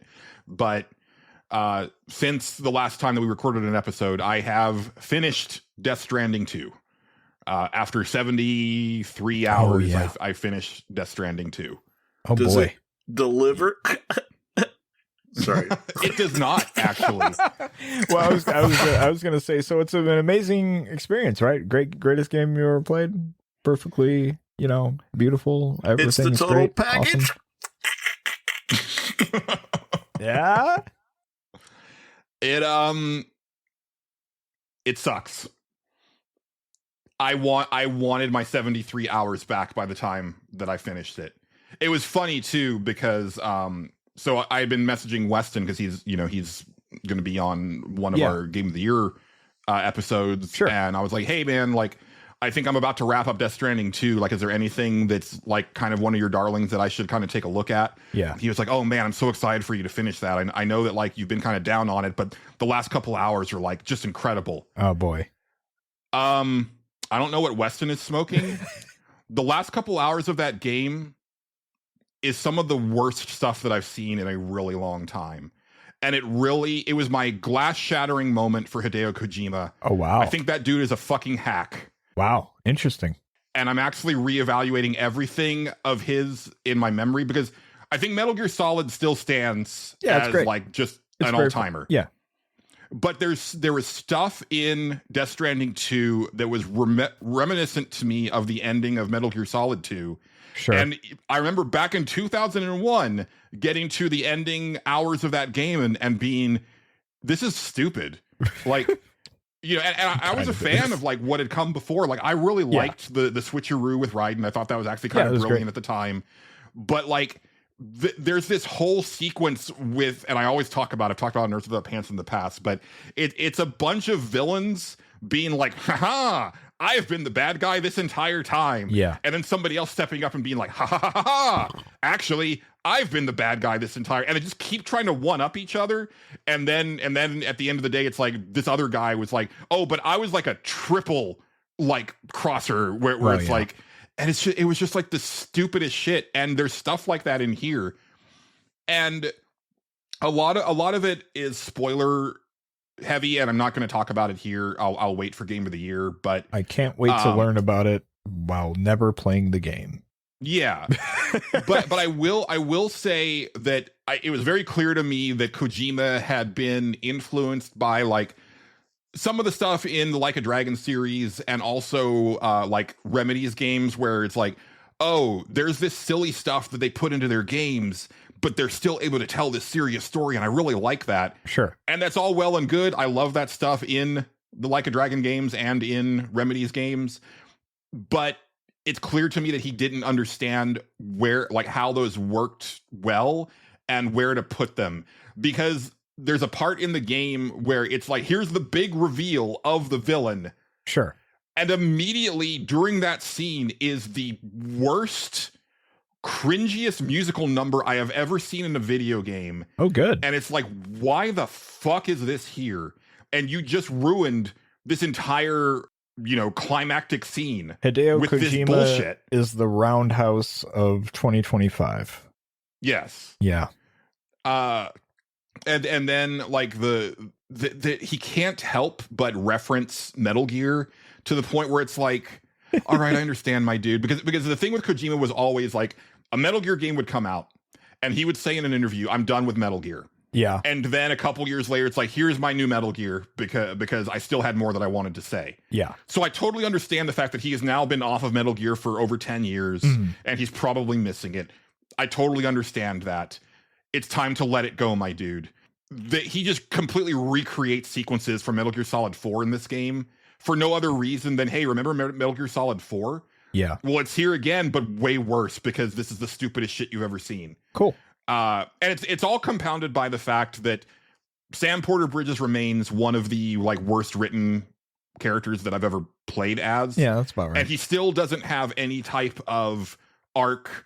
And there's supposed to be like parts that are very poignant and emotional, but because it's Sam, they aren't that. Yeah, that sounds right. And it's awful. It's just awful. I will. So I meant to start with like my positives, right? So sure. Yeah. I think that the layout of Australia and also just the way that like, because certain missions do have you backtracking in like ways that make sense. It doesn't feel like you're constantly backtracking. Sure. But you backtrack enough and the game is easy enough to where it actually makes sense to build out the road system and stuff, which I didn't do in the first game. Yeah.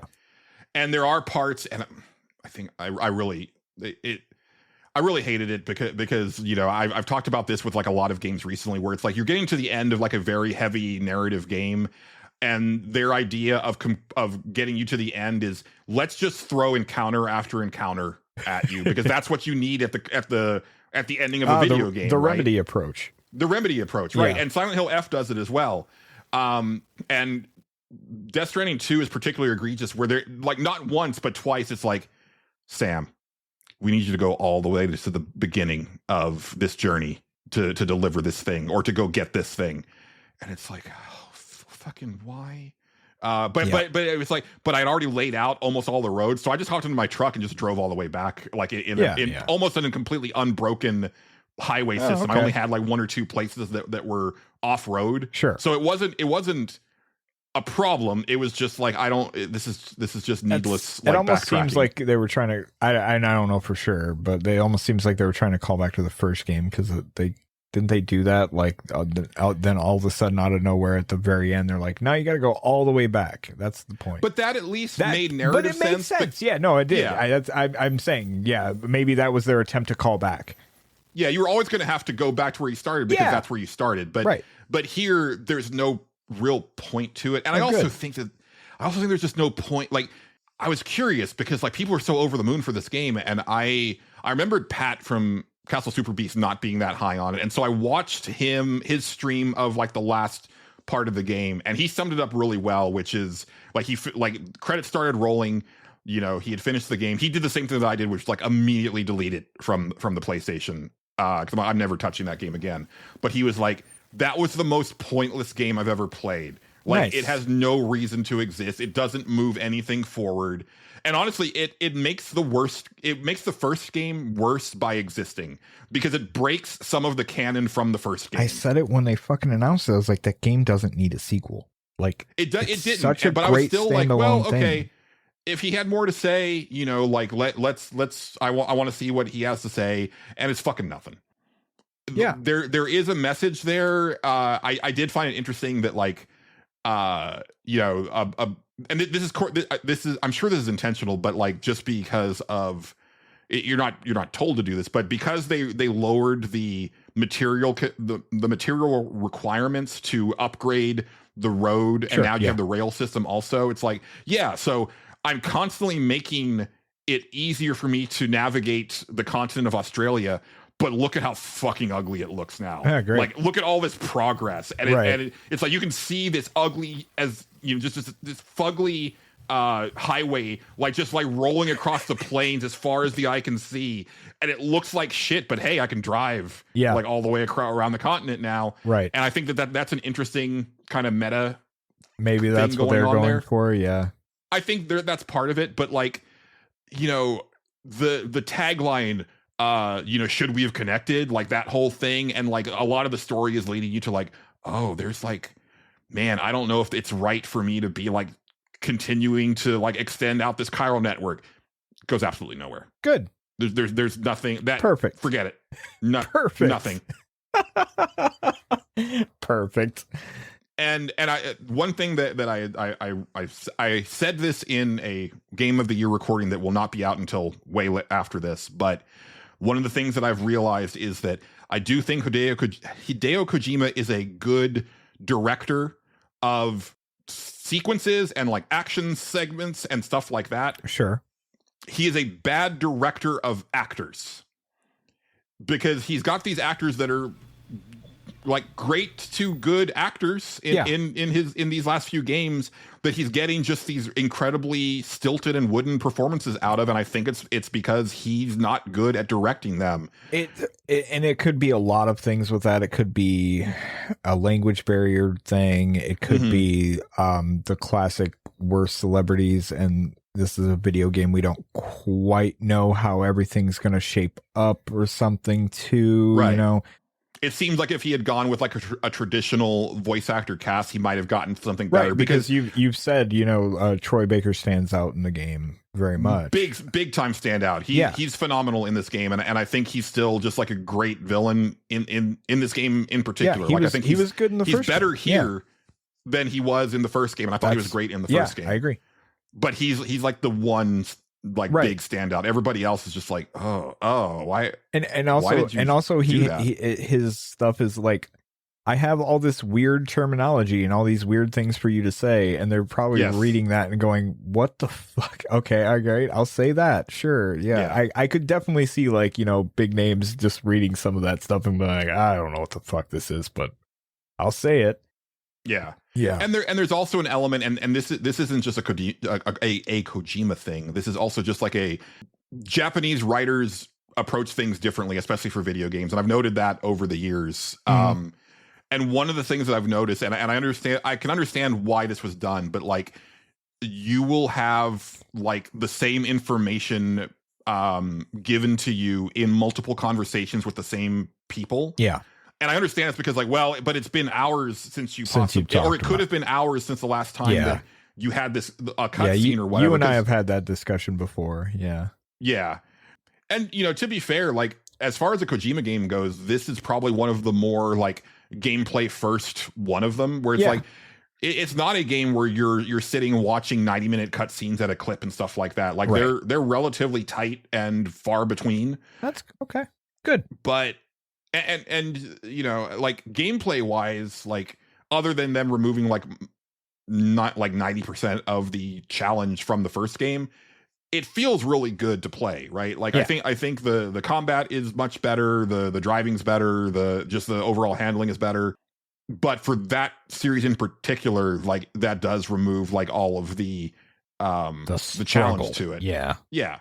But then it's also paced really weirdly, especially towards the end where it's like because like the bigger BTs, the ones where if you get dragged down into the tar by them and they take you to like another space, right? Like those are kind of like mini bosses. Sure. Yeah. There's an unskippable one of those like towards the end of the game, followed by an actual boss fight, and it's like I already used all of my blood grenades. Like and sure, like they throw out some weapons for you and stuff like that, but it's like, why did you have me fight a mini boss before a big boss? Like that's video games, Julian. Not anymore. Well, it is now. It's just I don't know. There's a lot of really weird, bad choices in that game.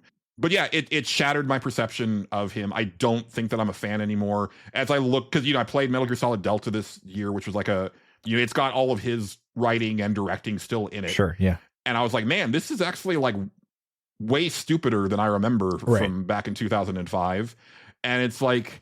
And then I'm thinking back to Metal Gear Solid 2 and remembering how I thought at the time there was some dumb stuff in there. Yeah. And my memory has been that 4 is my favorite in the series, but like it might actually be like if I play it again, I might be like, oh, this is actually the worst shit other than like Death Stranding 2 that Hard he's to done. say, yeah. Will I play his next game? Sure, because like I'm on a podcast and why not? But I'm no longer excited about anything that he's got coming out because I think he's a hack. Like, there you go. Full stop. Like God damn, I'm still angry. Like I don't get angry when I finish video games. I was livid after I finished Death Stranding 2 because I was like, I just wasted so much time. Yeah. I'm glad I quit, after X amount of hours. I played a few hours of it, and I was like, yeah, that's enough. Yeah, you were right to do so. I know. I feel vindicated. There's another aspect to it as well, and I think I'm running into an issue here that might be a problem for me going forward personally, which is as game developers are getting older, so much of their stories are hinged around fatherhood. But parenthood, right? Yeah, like I had a feeling that's where that one was going. As soon as they revealed the big catalyst for everything, I was like, oh, okay. Yeah, and it's like, aren't you feeling these feelings about being a parent? And I'm like, no, I don't give a shit about this stuff. And that's a personal not a thing. Parent, is he? Does he have kids? Kojima does. Yes, I wasn't sure about that because he does have a son. Okay, like I wasn't sure either. Because there's been like a lot of like kind of speculation on like is he like bisexual, is he gay, like depending on like the like certain like ways that he interacts with certain people and stuff like that. But then you also have like the way that he's portrayed women in his previous games. But I was like, but I could also see a scenario where it's like someone who is pretending to be not queer, right, like goes in its other direction to like try to disguise it, right? Yeah, because especially in Japan, like being queer is like even more of a stigma than in other countries. Yeah. But no, he does have a son apparently. I was just curious. Yeah, I can see that being a thing, and again, that's on me. I totally understand that, and so maybe there are things that happen towards in the closing hours of that game that hits parents like very hard, where I'm just like, but this is really badly written and acted and directed. I don't mind a fatherhood arc. That stuff's fine. It won't hit me in the feels like it will that audience, but like it as long as it's well written and well done, that's the thing. And it's a lot of it's just his dialogue's kind of awkward. It just is, and a lot of that's translation and stuff like that. But I will never get over the final moments of the first Death Stranding, where like as it kept going, I was like, this is just getting really dumb, and I'm not on board. So yeah. And the last time I talked about the game, I was I did have concerns, but then I ended with like, but then you'll see the coolest shit that you've ever seen. Right. Yeah. And it's like, so there's something there. It's like, but then also on the other hand of that, you'll see the stupidest shit that you've ever seen. Right. And I can't get into that stuff. I'll wait until I have Game of the Year when spoilers are on the table. But oh man, I was just rolling my eyes in the back of my head, and this is one of the rare Kojima games where he doesn't bother to explain everything at the end. Oh, okay, yeah. I mean, it's like, but to me, it was just like, you just kind of threw a bunch of stuff out there because you thought it looked cool, didn't you? Like, there was no. Yeah, that's good.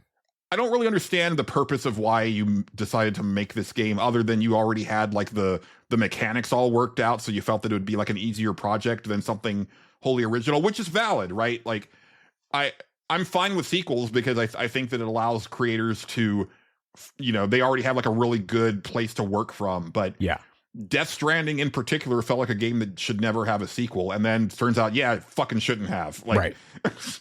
Yeah. No, I agree. So that is my spiel. One of the things that I meant to start this off with is that I used to be one of the biggest Metal Gear, or one of the biggest Kojima fans that you would find, right? So like I bought the import premium version of Metal Gear Solid 1 back in the day, like before it even came out here in the States. My PlayStation 3 is the Metal Gear Solid 4 limited edition version of it. One of my biggest E3 regrets is that I wasn't aware that he was signing copies of Portable Ops the day before E3. And if I had known that, I would have like scheduled my trip a day early so that I could go to that GameStop and try to get his autograph, because that's how big of a fan I was. And that ain't the case anymore. I see. Like I am completely numb to whatever he's working on next. I don't care. I 100% don't care. Not really even interested in revisiting his older games at this point. Like, I'll probably buy that next volume of like the Metal Gear just series that they're going to do for just to have sake. You got to have it. Yeah. But I don't feel like playing it. Right. Like, That's fair. yeah. Big bummer for me because you know my thought also for my top 10 is like, oh, so this is definitely going to show up on my top 10 when I'm done with it. I'll just have to figure out where, and then it's like, oh no, interesting. Yeah. Might be, as far as just like expectation versus reality, like the worst thing that I've played this year. Wow. Yeah. There you go. So there we go. Mr. Gholson, I would like to hear you talk a little bit more about I guess Ghost of Yotei or whatever you want to talk about. And then we'll get into some game award stuff. Let's talk about me and my role in this new movie available on all VOD platforms called Man Finds Tape. There you go. Yeah. Now, we can talk about Ghost if you wanna.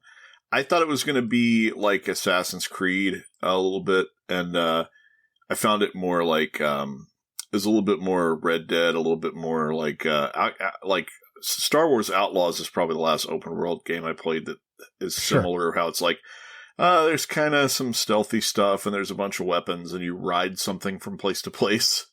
But yeah, I'm digging it. It's really pretty. I'm playing it in Japanese with subtitles. I'm playing it in Miike mode, so there's plenty of mud and blood. Which I recommend is like the way to play it. So nice. Okay. Like I don't know why anyone would play it with the Miike mode off. Your character basically after battles is really grimy looking, and like there's a greater amount of blood as well, but not. It's not like comical amounts. It's just right. Yeah. The only reason that I balked at turning that mode on was because it said that it made combat more difficult because the camera's like more zoomed in, and that's one of the things that I don't like about like modern third-person action games is this insistence on zooming the camera really close to the character and then like limiting your field of view. I turned it on partway into the game. I was several hours in, and I didn't notice any appreciable difference. I just noticed that there was more mud and more blood. Sure. So that's all. I didn't notice that it had any like effect on field of vision. I do think that like one of my least favorite things about it is the I don't know if I just don't know how lock-on works or if there is no lock-on, but you'll get surrounded and it'll flash sort of like, oh, somebody's about to hit you, so you can kind of ready the parry button. But when you're around a bunch of people, you may be parrying like somebody that's to your right when you really are trying to parry the thing that flashed, and you can't see that person. That's the stuff that's... It's a very soft lock-on. Yeah, that's the stuff that's a little tough.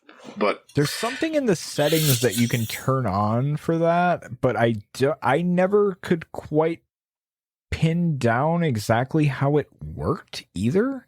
Yeah. The game tries to do it. It tries to default your parry to whoever is more immediate or closest by and large, but that's not always perfect.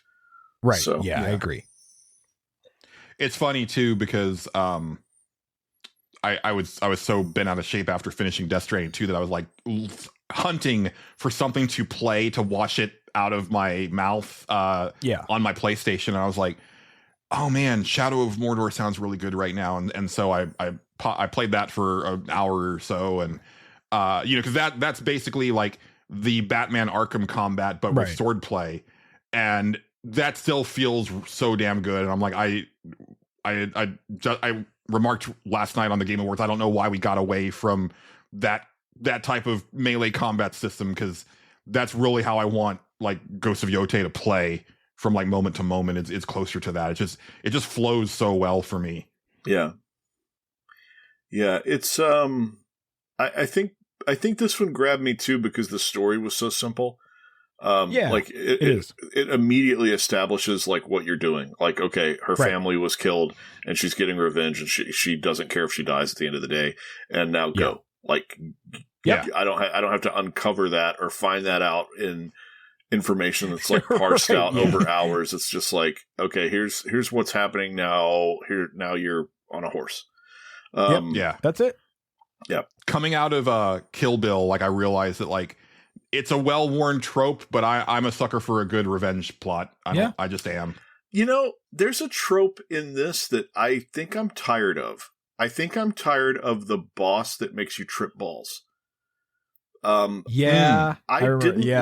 did not like the my breaking point was the Far Cry game where you fight the cult. Yeah. And there's the boss fight in that where the person uses like psychedelics and makes you trip out. And this game has like a whole thing where it's like psychedelics that make you trip out. And I think that that's played out.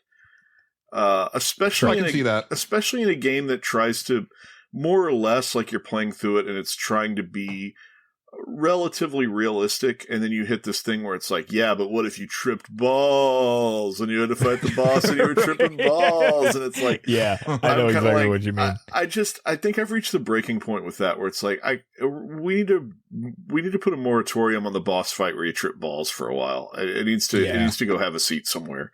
I know exactly what you're talking about. Yeah. Thinking about the Batman games recently, because I just talked about the combat, but also I've one of the streamers that I watch has been playing the series, and there's the scarecrow bits in all of those games, right? And then was it Spider-Man 1 where you have like a big like hallucination sequence with Scorpion? Something I think it's the first game. I can't remember. I know what you're talking about though. Yeah. So I kind of agree. Yeah. Like, on one hand, it gives like the developers like carte blanche to do whatever they want. Yeah. But it's been done enough now to where it's like, I'm almost expecting it in any of these games. It's super tired. Yeah, that's my point. Is it's like it's really tired. This like, oh, what is reality? And I don't know, man. It's just it's just so I still overall liked that little arc that not so much that part of it, but just the stuff around it. I did like. I thought that was pretty good. There's a moment in Bloodlines 2 that does something like that really worked for me, though. There was a whole sequence. There's an aspect of this that I like, how it's sort of like mini movies. So it's kind of like every person that you get revenge on feels like it has a beginning, middle, and an end story-wise, which is an interesting way that it's constructed, because they don't feel like it ends up creating a situation where it takes away the like checkbox feel of like, then I killed this one, then I killed this one, then I killed this one. They all have individual stories. So even though there's like one big story, each of the individual characters has the stories have a beginning, middle, and an end. And I think that's really cool. The construction of these like 6 people that you have to kill all have their own internal story structure with rising action, climax, falling action. And each one seems to have so far, and I'm 3 deep. I'm at the brothers right now. I'm at the sons. Right. Yeah. And so far I think that's 3 deep. And so far each one of the 3 has at least one element that's like surprising to the overall story. I don't know if that continues through the other ones that I have to kill yet. But they all sort of have their own like unexpected twists. It's just, I just find it a really you're sharp actually game. If I'm right, you're almost close to the end. See, I wonder about that, because like I'm starting to have final conversations with stuff. So like I just got all the wolf stuff. The bounty guy that offers the bounties just finally said like, oh, there's a bounty on me and I want to do this. Like you have to do a mission with him. And I'm like, oh, that feels like I actually thought that mission was kind of fun. Yeah. It's like so that feels like that's wrapping up. So I'm getting to these places where all of the activities that I've done in the game feel like they're reaching an ending point, but I still have 3 people to kill.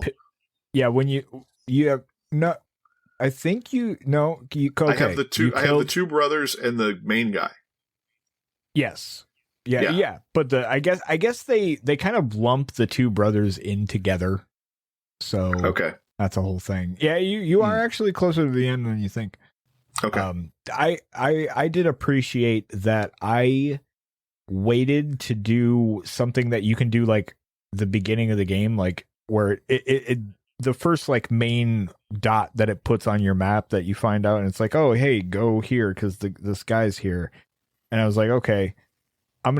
it slowly led me to like all the the outer lands or whatever the hell they are, and I did those arcs, and I went back to do that thing that it gave me at the beginning of the game towards the end, and like I would hear people like as I was walking around the base like commenting on like, oh, they already killed this person, like that's fucking crazy. I was like, oh, that's actually kind of cool that they accounted for that. Yeah.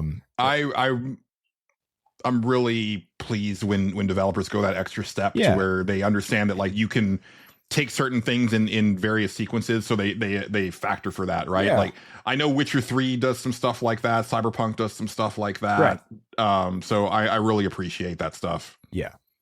Did you play it in English? Yes, I did. How was the acting? Pretty good. Pretty good overall. Yeah, I really Eric Ishii was really good. I really liked it for the most part. There was only like a few things here and there where I was like, but it was mostly like, little side missions and stuff like that. But I found the acting pretty decent overall. Cool. Nothing was horrible and took me out of it. Like, what I mean? Like, well, I mean, that's the thing, right? Is it like voice acting has gotten really good. It has. I saw a Eurogamer review for Octopath Traveler 0 where one of the first things that they said was, I actually enjoyed the voice acting in this game because I almost always play my RPGs in Japanese because English voice acting is usually terrible. And I'm like, what a wild take to say that in 2025. Yeah.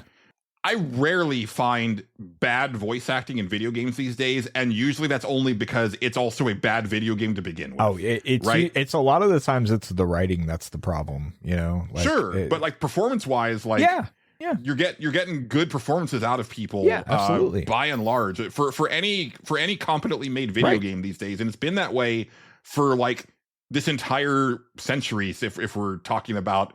Rail as a century rail now, break aside, that's rail break aside. Yeah.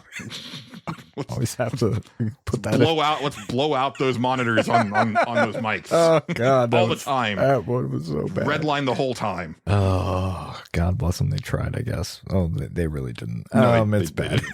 Anyway. I'm glad you like that game, John. Me too. That's comforting for the future. Yeah, because like full disclosure, like I had invited John to be on our list episode, and he, if his schedule permits, and his concern was that he hadn't played a lot of the 2025 games, and I showed him the list of what I had played so far, and he's like, "Oh, I've actually touched more of these than I thought." Say. And then I was like, well, also I've got some games that I can just lend you so that you can just like kind of get a feel for them. Right. And, like I gave him Hell Is Us on purpose because that's one of my favorite games of the year, and that not a lot of people have touched. But then I let him borrow Yotei because I knew that if I had that in my house, I wasn't going to finish other games, and I wanted to finish some other games. So because I've only played a couple hours of Yotei so far, but I'll probably end up playing that over the break. I there's no point in me like getting it from John this weekend and then like trying to play a bunch of it before the final recording. Watch out somehow what a bitch that would it be. Up the list. I'm like at the end of the game, and you're like coming over Saturday and being like, "Give me the game back." Yeah, no, I wouldn't. Right at the final boss, you're like, "I need it back." All right, and then like 6 weeks later, okay, here you go. Remember how this game plays for the final the final bits. No, I wouldn't do that. All right. Well, anybody else have anything they want to hit before we get into them old Game Awards? I watched some movies. The only one I really feel interested in talking about was Blade Runner. I watched the original Blade Runner. That movie. Oh yeah. How was that for you? It was fine. It was fine. I know Julian before I watched it was like, I hated Blade Runner, and I was like, okay, well that's fascinating going into it. So let's check this out. I watched the Final Cut version. I don't know if that's the version you're supposed to watch. I have no idea. There's so many. That's the other confusing part. Like, I couldn't tell you which version that I watched. I found it a fascinating movie. I like it. like its vibe a lot. Overall, like, it has some stuff. There's also some stuff where I'm like, all right. It's very like slow in a lot of spots. I don't know. It was a fascinating film. And that's kind of what I thought about. I was like, I didn't hate that. Like, I got to the end, I was like, I didn't hate that. That was fine. I don't know if I'll ever watch it again, but it was fine. Let's see. I think what I've realized because I feel this way about Battlestar Galactica as well, which is if you get to the point where like machines are indistinguishable from humans, then the conversation's over. Yeah. Right. Like you just integrate them into society and you just let them live their lives because like there's really no reason for them to be set aside. So when it is like this whole thing of like, oh, I'm here to take out these machines that look exactly like humans. Right. I'm like, okay, but why? But like, Julian, we already other ourselves. Like we don't even need machines. We already we already divide and make other people the other. Like it's only natural for us to be like, oh, we have a new other. Heck, it may unite the rest of us now that we have like a unified other. Yeah. But I also don't agree with that either. So like, I don't understand why we do that. Why we do that? Like I always go back to Edward James Olmos's when they got the Battlestar Galactica cast to go. They talked at Congress or something like that. I forget what the deal was, but it was like the whole cast, and Edward James almost went into this whole like speech about like that there isn't such a thing as like the Latino race or the African race or this or that. Like we're just the human race. Yeah. And I was like, yeah, man, like that's true. Also, I would like to correct something I said on a Patreon thing. No, that's totally a Ridley Scott movie. I don't know where the fuck I got Rutger Hauer from. He's the actor. He's the guy that played. I, as soon as I was like, oh, I just had a brain fart when I read the casting for the fucking Hitcher or whatever the fuck. I was like, wow, that was bad. Like as soon as I started watching, I'm like, what the fuck was I? God, all right, well, yeah, it's been a week. Well, I did make you watch Fast and Furious, and so it kind of shut off part of your brain. It sure did. I mean, that's the only way to watch those movies. But for the grace of God, go I. Yeah. Also, I am now officially a homeowner. I own a house. Oh yes, and that's fun. A round house. Very happy for you. It is not a round house. It is mostly square, actually. That's a shame. Yeah. We should build round houses, though. That'd be cool. Yeah, why not? You know, who's going to stop us, really? For singing and dancing. Yeah, for singing and dancing and putting on little mini plays where we roll out the sets. Like a place where you could really be yourself. Right. And have a celebration. Yeah. Yeah, but anyway, I bought a house. It's officially mine. I have keys and everything, except I can't unlock my garage right now, so I'm gonna have to call about that. I'm like, I need to be able to unlock the garage. That'd be helpful. Not that I'm gonna use it for very much, but yeah, I bought that. Oh right, you don't drive. No, I don't. You gonna convert that garage into like a bitchin' like man cave or something? I don't know. I think it's mostly just going to be for like things that we don't want to get rid of, but we need a place for them to go. That's how most people in Texas use their garages. Yeah, that's about how it's going to end up being for us, I think. But we'll see how that ends up. The only fascinating thing I found was when I was at the closing for it. They gave me the history of the subdivision, which is it was just like here's things you need to know about like the rules of the neighborhood. And I was like, oh, is this like an HOA thing? They're like, no, not really. All the rules here were like for like if you were building, like all the houses have to be a certain distance from the street. That's really about it. Okay. But one of the rules, because it was 1945. Oh, here we go. That they blacked out was, hey, only Caucasian people can live here. So, and I was like, yeah, I was just like, oh, that's fascinating. We're racist as fuck as a country. God, that was fun. I was like, wow, that's wild. They blacked it out, but like whoever did it didn't completely black it out, so I could still read it. And I was like, oh wow, that's fucking nuts, isn't it? But still technically on the books is what I'm getting. Technically on the books, yeah. Well, technically, it's like they're not going to go back. It's like she explained, because we all like immediately we were talking about that and how crazy it was, and she was like, yeah, no, they're not going to go back and get rid of any of this stuff because of, you know, it's there. It's too much of a pain in the ass, but you just ignore that. It's not a real thing. And I'm like, okay, cool, good, because I have an Asian woman living with me, so that might be a problem if that was really a thing. But yeah, bought a house. That's fun. I went there today and I looked around and I was like, yep, this is definitely a house. I can fit a lot of bread in here if I need to.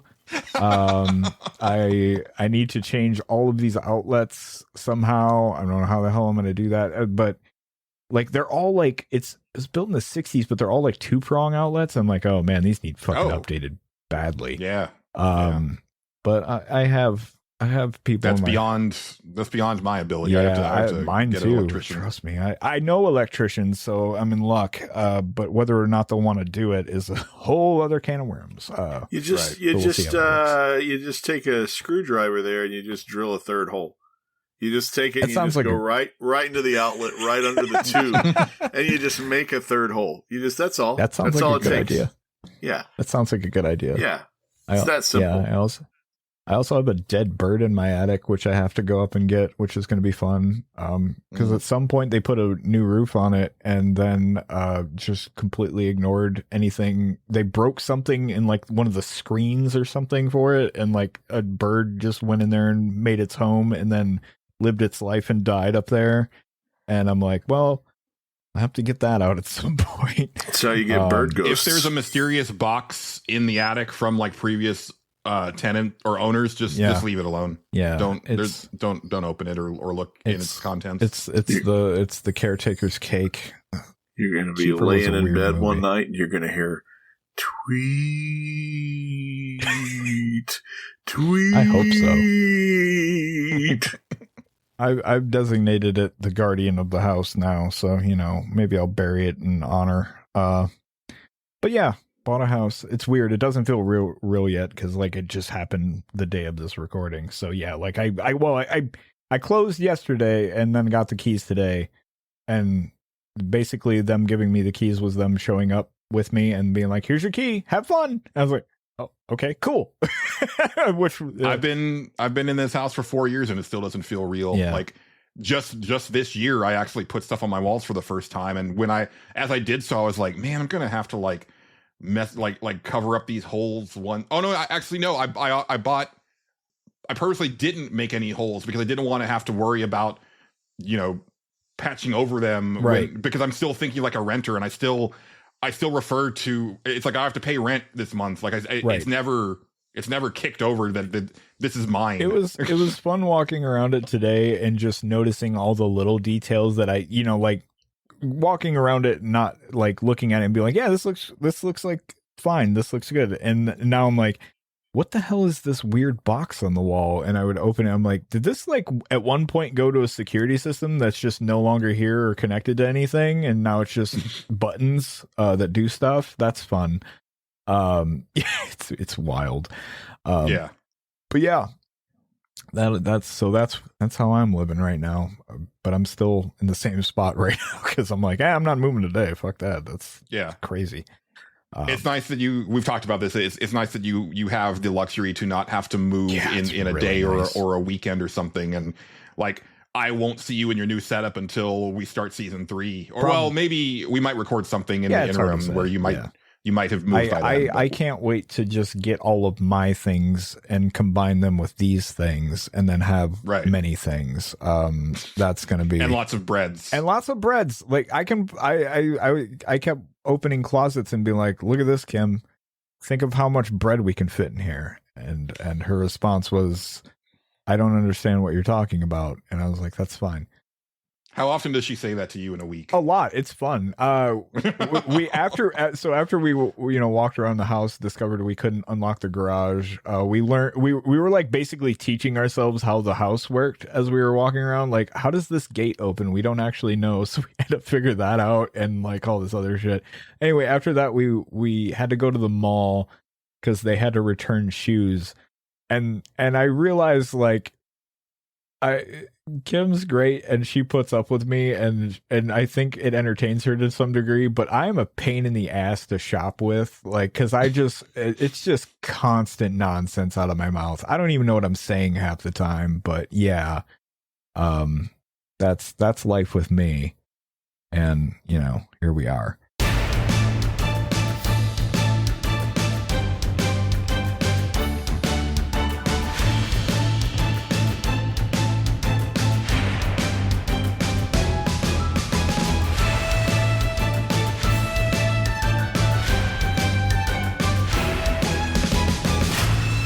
Congratulations once again. Well, thank you. Thank you.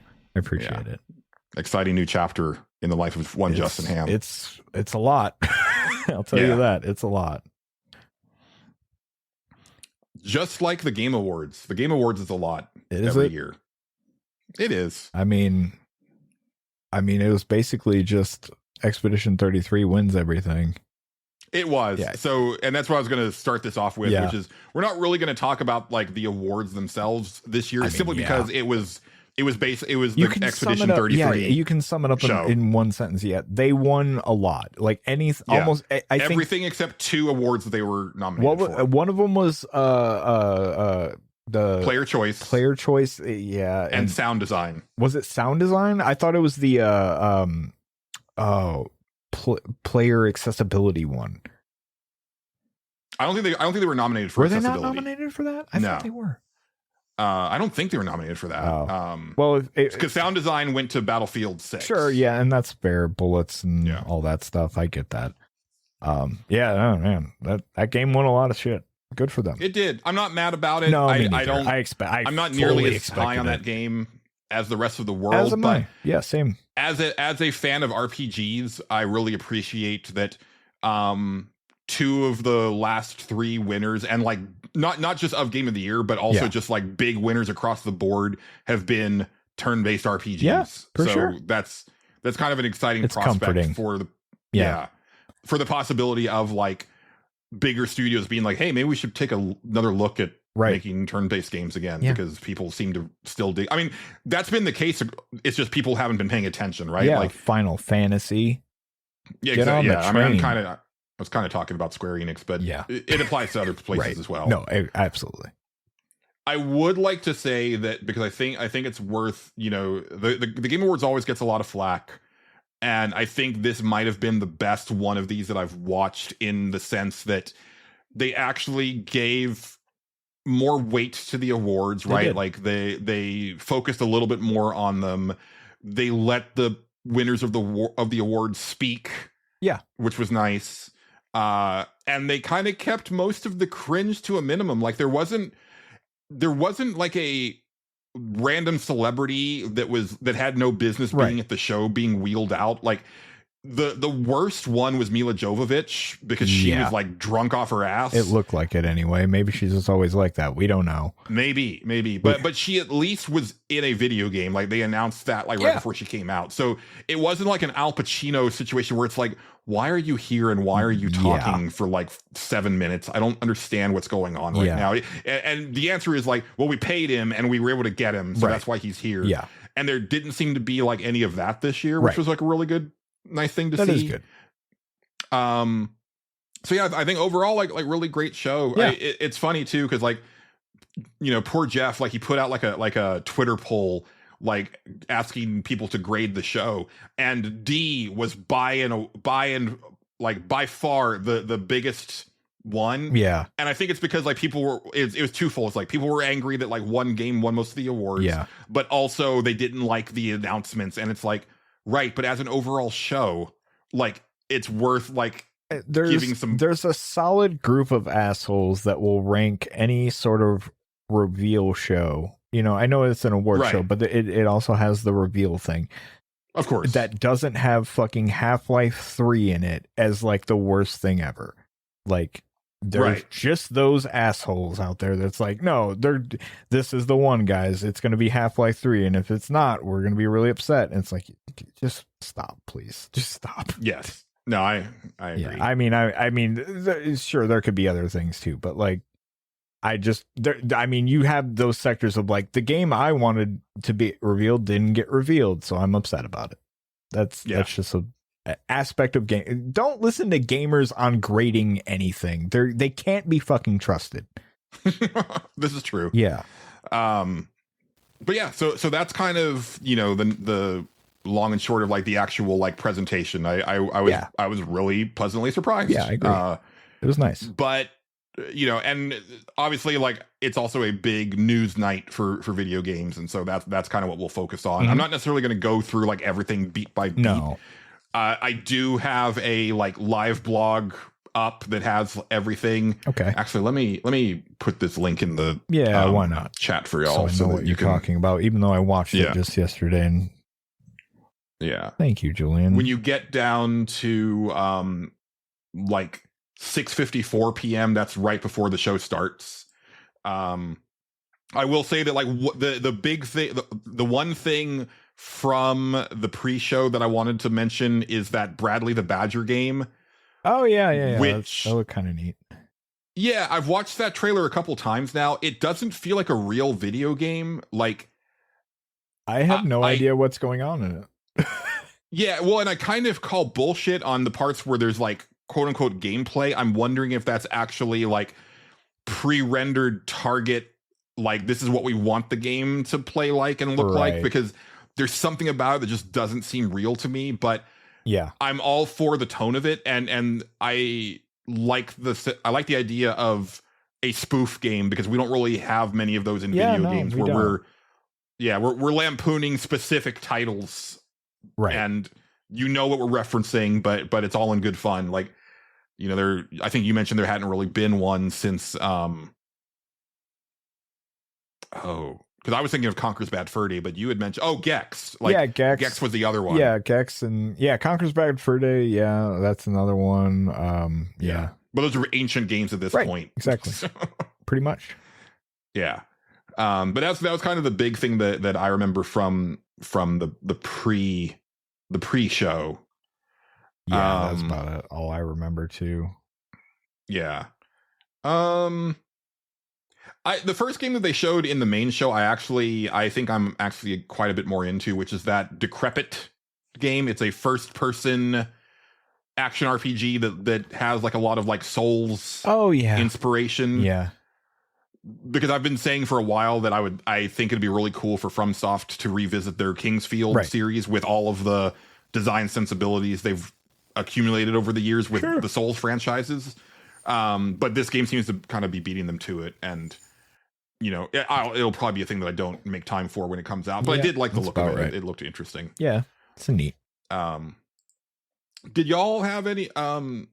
Actually, so this is one of the first ones, Justin. The Star Wars Fate of the Old Republic. Fate of the Old Republic. Yeah, that's fascinating. I will see how it shapes out.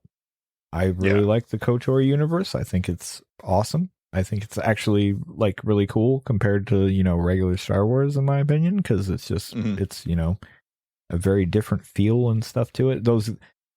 It's a high bar, storytelling wise to live up to. So we'll see if they do that. I don't know. I'm fascinated by it, but you definitely, it's one of those things where you definitely have to see more of it. Yeah, that was my thing. Yeah, because it's just a pre-rendered trailer. It is billed as an action RPG directed by Casey Hudson, who worked on the original KOTOR and worked on the Mass Effect franchise. You could also make a case that Casey Hudson is responsible for some of the worst things that came out of the Mass Effect franchise. Yeah. So, that's kind of worrisome. We'll see how that all shapes up. Yeah. Yeah. The stuff with Star Wars is interesting to me because, like, so there was that Knights of the Old Republic remake that was announced, and then who knows where, like, that thing seems dead on just dead, right? Like, yep. there's that Quantic Dream Star Wars game. Yeah, I don't think that's ever has not been talked about since it was announced. Yeah. So that's kind of the weird thing. And there's been like a lot of Star Wars games that got canceled that were like kind of high profile games. So it's been weird for that franchise as far as video games go, where a lot of them seem to be non-starters. So that's kind of why I'm like, okay, cool. Like come back at me when you've got actual gameplay to show that shows that you're actually making something. Sure. Yeah. I'm right there with you. The action RPG aspect of it's fascinating because I don't, that can mean a lot of things. That's very different from the original ones. I hope like the big thing with KOTOR that you have to have the party members. That's kind of the whole thing, is kind of your little crew. So we'll see what they do, if that's gonna be the route they go. I don't know. A lot of ifs, a lot of things I would need to see more of for me to get really excited about it. I think it's a cool reveal. I hope it goes well, but we'll see. Yeah. I think for me to be excited about it, I would like to be able to press a button to swing my lightsaber, press another button to fire my blaster, but then press another button to pause the game and select a force power, and then unpause the game and use said force power. Yeah, kind of in the Mass Effect style a little bit. Yeah. Yeah. We did get the big, so there had been like this weird statue that had been erected at a certain place near where the Game Awards were going to take place that people had been speculating on. And people had pretty much figured it out before the show, but I didn't let Justin know so that it could be a surprise. Yeah. Which is that you'd heard about the statue. Yeah, the statue. But nobody, when I was looking at, nobody had figured it out. So yeah. Right. So it was the reveal of Larian's next game, which is just called Divinity. Yeah. So it's not Divinity Original Sin 3. It's like I guess maybe a reboot of the Divinity. Which is, I was going to say, because if memory serves, there was a game that they made just called Divinity, right? Am I crazy? Yeah, I mean, Divinity was a thing that they've been doing for years before Original Sin 1. Yeah, that's what I thought. Because there was like at least 2 of them, I'm pretty sure. And then I think there's Divinity 1 and 2, and then there's like another Divinity with like a subtitle that's a different genre. Right. Yeah. Yeah, and those are like 360 era games. Yeah. But I have to say, because they did this twice, and I'm more of this, please, where before the trailer, you had all of these like live actors dressed as peasants walking through the audience of the Game Awards towards the stage. Right. And then like one of them gets like whisked into the air. And then like, I think it happened to like another one. Like they were being like strung up into the air and stuff like that. And then the trailer started. And I was like, man, that's avant-garde as fuck. I'm kind of here for it. They did that a couple times. I thought that presentation was kind of neat. So yeah. The trailer for Divinity was shocking. Go ahead, John. Oh yeah, I was gonna talk about the trailer. I couldn't imagine imagine like you've gotten dressed up, you're going to like this awards ceremony, and you watch a photorealistic depiction of a man being burned alive, and I'm sort of like, this feels wildly inappropriate for what this is. Like it feels fine for like a YouTube trailer to like release a trailer to announce the game and have people get hype. It's another thing to be like, oh, we're at this classy event, and on this big screen, we literally watch a render of a man get burned alive. And it's like his flesh is popping and sizzling and like, I was just going like, this people are fucking like writhing on top of each other. It was, you said there wasn't much cringe. I actually found this kind of cringy just because I was like, I can't imagine if it were like the Oscars and it was like, all right, everyone like be quiet for a minute. And then you watch some scene from a movie where it's like so extreme, and then just like everybody kind of like lights up, everybody clap. It's kind of like it was pretty graphic. It's a pretty graphic trailer. I don't know that it was extremely graphic. I don't know that it was the time and the place, but it was for the gamers, I guess, not the people in the room. So yeah. Well, and the people in the room are all like industry people and stuff also. So I think my thing was just that like in previous years he's tried to kind of kind of try to make it an all ages type of thing, right? So I remember like you know, when Joseph Ferris came out there and cussed for the first time, it was kind of like a big deal because like the show wasn't supposed to be that. And then there have been trailers in the past that have like bleeped out cuss words or not shown like certain gory elements. So I was stunned that they showed this, because not just like the extremely violent nature of it, but also the extremely sexual nature of it. Sure. And it was fun because after we watched it, I rewatched the first hour of the show with there was like 4 of the Hololive girls watching it, and Hololive they try to be what they call say so. They try to like kind of censor themselves and not be too extreme and stuff like that. Sure. And they were like freaking out because they were just like, what do we do? Like, you know, it's right. Not the type of content they're used to engaging with on a stream live. Right.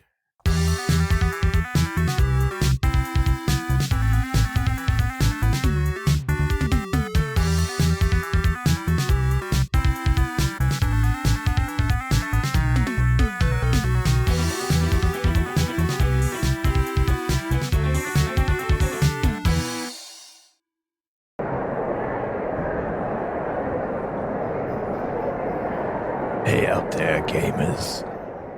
I'm Greg Cashews with Video Game Pulse, here with one of the developers from Vanilla Software, Max Safety. Max, thanks for taking the time to talk to us. Happy to be here, Greg. Now, you just debuted the announcement trailer for your newest game here at the Game Awards. And I see you have some gameplay footage running on the screen behind you. Is that correct? Please tell us about your new product. Yes, thank you. We are excited to announce our new IP, Legends of Origins Chronicles. LOOC is a third-person fantasy RPG set in the land of Olestra. You'll set out as a common villager and eventually find your way as the Chosen One as you come into your powers and learn the ways of combat and magic. I'm looking at it now, and the graphics are really nice. All the faces look very clean. How many races do you have present in that there Olestra? Right now, I'm only seeing humans. Well, yes, we've been very plugged into what gamers are asking for online when it comes to video games. And based on that, we made our game world centered around humans. No dwarves or elves or frilly stuff like that. It's a grounded, gritty fantasy world that feels real. Oh, okay, all right. Yeah, the more I'm looking at it, I'm not seeing any women here either. Is that correct? Yeah, right. Well, again, you know, we've been paying attention to what gamers want. We always put them first. And what gamers have been telling us is that they don't want any females around, especially not as the protagonist. Obviously, you know, you need females to procreate. But the backstory for them in Olestra is that there aren't many of them left. And they're sequestered in a safe location, which players won't be visiting in this title. Oh, that's a little worrying, but okay. I'm starting to see a trend with this gameplay. It looks, you know, like everybody in this village is a white male. Mm-hmm. Am I seeing that correctly? Yeah. Well, you know, again, we wanted to try to make a truly realistic, gritty depiction of this fantasy medieval world. And as we all know, there weren't any people of color around in medieval times. So we wanted to reflect that in our game. All right. In this fantasy game, where could you do just about anything you want with the world building? Yes, it's what gamers want. Oh, all right. Well, you know, sure. This makes total sense. You know, anything else you want to say about this this is your project you got going on here? Yes, we here at Vanilla Software, we want to let gamers know that we hear you. Yes, not only will Legends of Origins Chronicles be a video game for gamers without any of that modern audience pandering, but we know that you want a complete game without in-game transactions. So we're happy to announce that all in-game purchases can be completely removed from your experience for the low price of $29.99. You sure? That's great. Back to you at the studio. I hate my life. All right, we're back. Had some phantom issues. Richard's on the case. Don't worry about it. Is he? He is, Justin. But yes. Anyway, so yeah, we were talking about the Divinity trailer. I'm excited for them to be doing it. Yeah. I enjoyed when I played Divinity Original Sin 1, but I eventually got stuck on it, and then I barely played 2. But this seemed like a good place to jump on. I really liked 2, and then for whatever reason, I never got around to finishing it. And I don't remember why now, but I really liked what I played of it. So yeah, because didn't you went through Baldur's Gate 3 like twice, right? No, only once all the way through, but I've gone like a good ways through multiple times. Like I'll usually like finish Act 1 and then just kind of like start a new game because it's like a Skyrim to me, apparently. Where I'm like, okay, yeah, no, I played through the bit that I really like. And that's enough. But yeah, no, I know why I didn't finish it, because Baldur's Gate 3 came out, I think. And that's why I stopped playing it, because I think I started playing it right before then. Something like that. Yeah, that makes sense. Yeah. I think I played it. Divinity? Yeah, I think I played Divinity Original Sin 1 or 2. You wake up and you're like in heaven or something, and there's like a god that's that sounds like the first one. Yeah. Yeah. I think I played it, and I get that one confused because I played another top-down RPG around the same time that was like Kingdom or something. I don't know, man. Ooh, I don't know either. It's the one, I think I played the one that Avowed is based on. Oh, Pillars of Eternity? Yeah. And they kind of play similar. Yeah. They do. And I get them conflated in my mind, but I think I've played both of them. I'm looking forward to seeing what they do with like the lessons they've learned from Baldur's Gate 3, because sounds right. I will, as much as like I had trouble with Baldur's Gate 3, it was a much more playable game to me than the Divinity Original Sin games were. I could see that for sure. Yeah.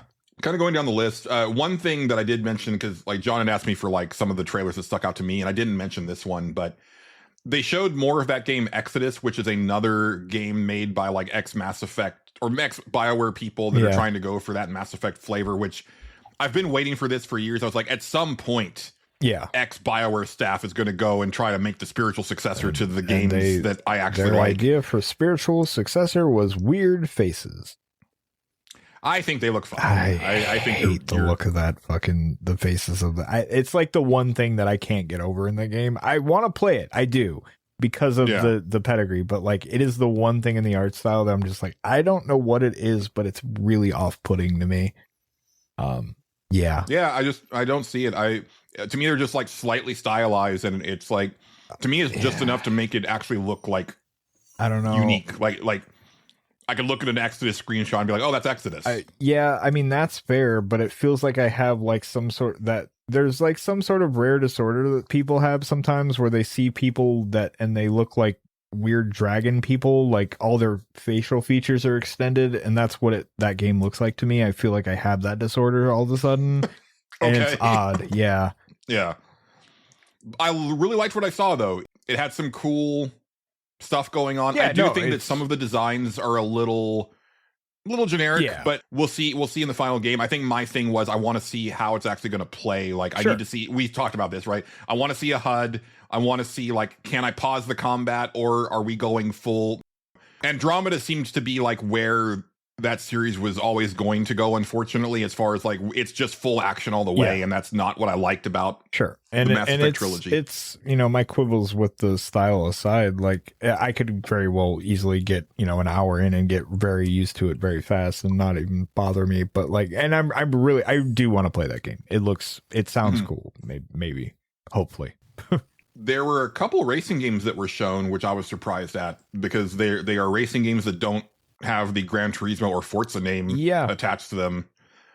One of them is Screamer, which we kind of weren't paying attention because we thought it was an anime. I thought it was an anime. I'm sitting here watching it. I'm like, oh, this is like a new anime that's coming out. It's weird that they're showing this here, but I guess, this is the audience for it. And then slowly Julian was like, no, I think that's a game. And I'm like, oh yeah, I guess I see it now. Okay, cool. Wait, is it old? And it looks slick. It does. Wait, is it based on an old game? 1995? Remembering classic game Screamer, 1995. Apparently this is a game from way back in 95. Or a remake of it. Yeah, there's an old game called Screamer. I was like, I wanted to see what you guys were talking about because I didn't watch that trailer.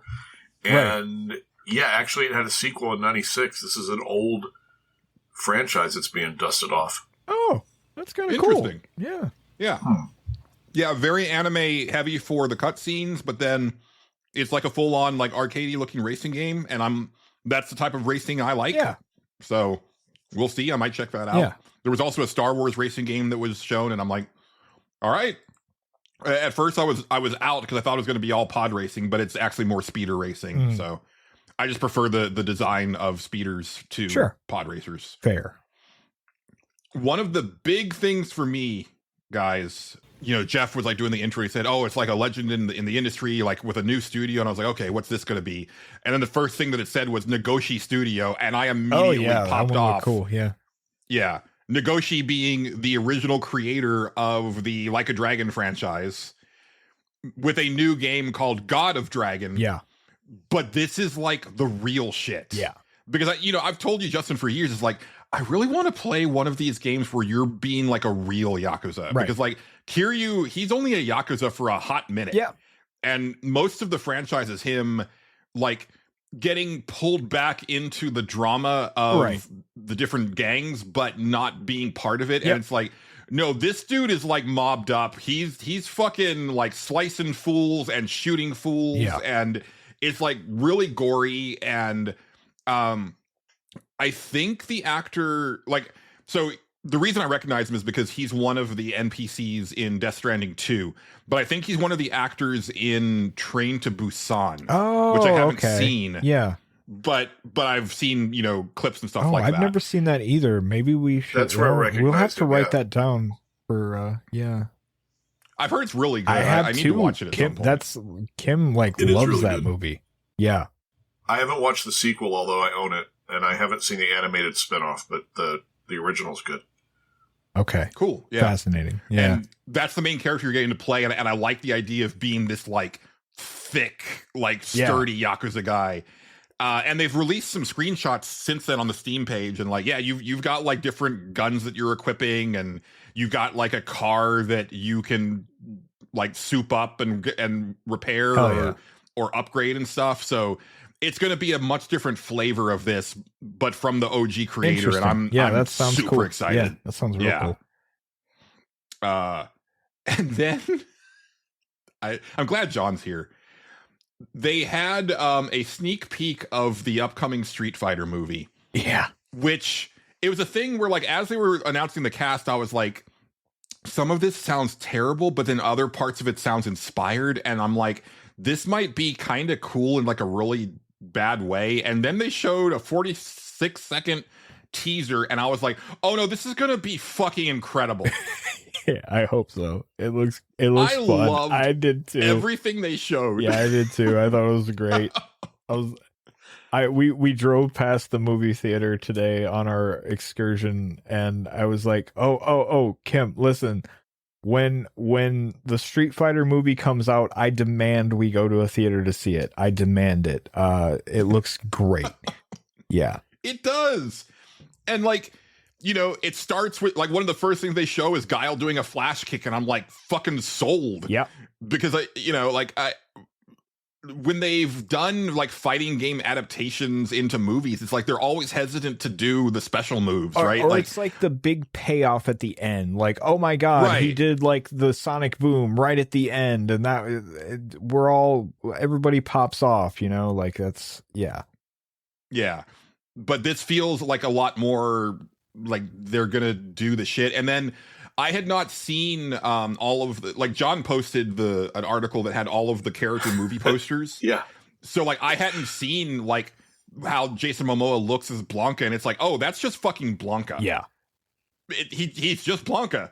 And I was like, that's actually pretty impressive. Right. I'm really in. And they brought almost the entire cast out to like kind of talk about the movie. And I did appreciate that one of the cast members was like, and we also have the cast of Mortal Kombat 2 here.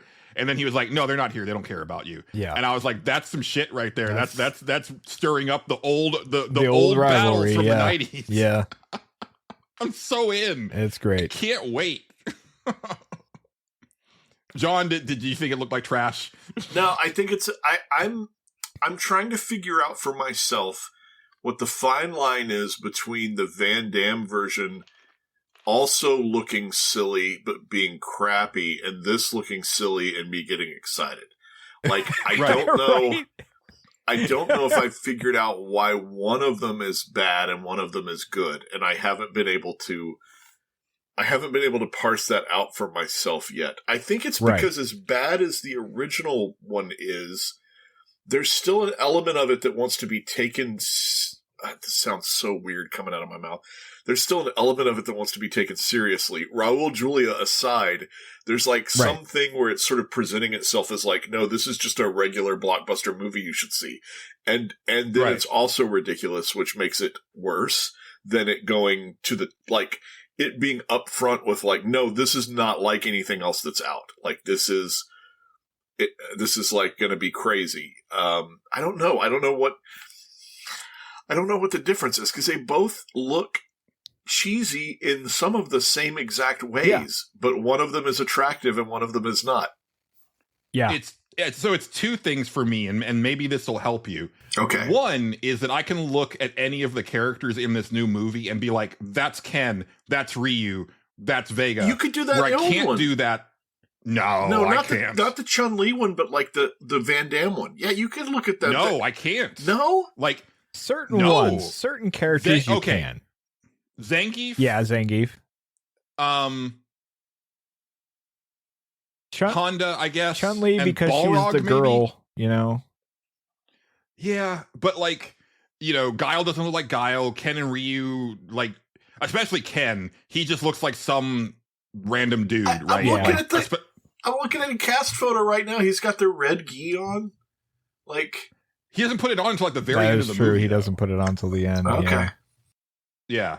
I think the majority of that movie it's well, one, like I said, yeah, it doesn't look like the characters, but two, this movie seems focused around, these are martial artists from around the world that are coming together to compete in some sort of tournament, where the 90s movie is like, we kind of finagled this weird like military story that where there's reasons to have fight scenes, but it's not because they're like world-renowned martial artists. Yeah, it's all like just secret agents, and we're gonna go get rid of this evil ruler. Yeah, they're G.I. Joe. It's G.I. Joe, like, is what it is. Right, basically. Exactly. Yeah. And here it's like, you know, you've got Eric Andre playing like an announcer, right? Like for the tournament stuff, and it just seems geared around like the fighting, right? Like that's what they showed. And, right. You know, there's a part where Ryu does his very classic rolling throw, and then Ken kicks that dude into a wall in defiance of all laws of physics, and I'm fucking here for it. Yeah. It looks fun. It was probably one of my biggest pop-offs of the night. I'll go with you opening day.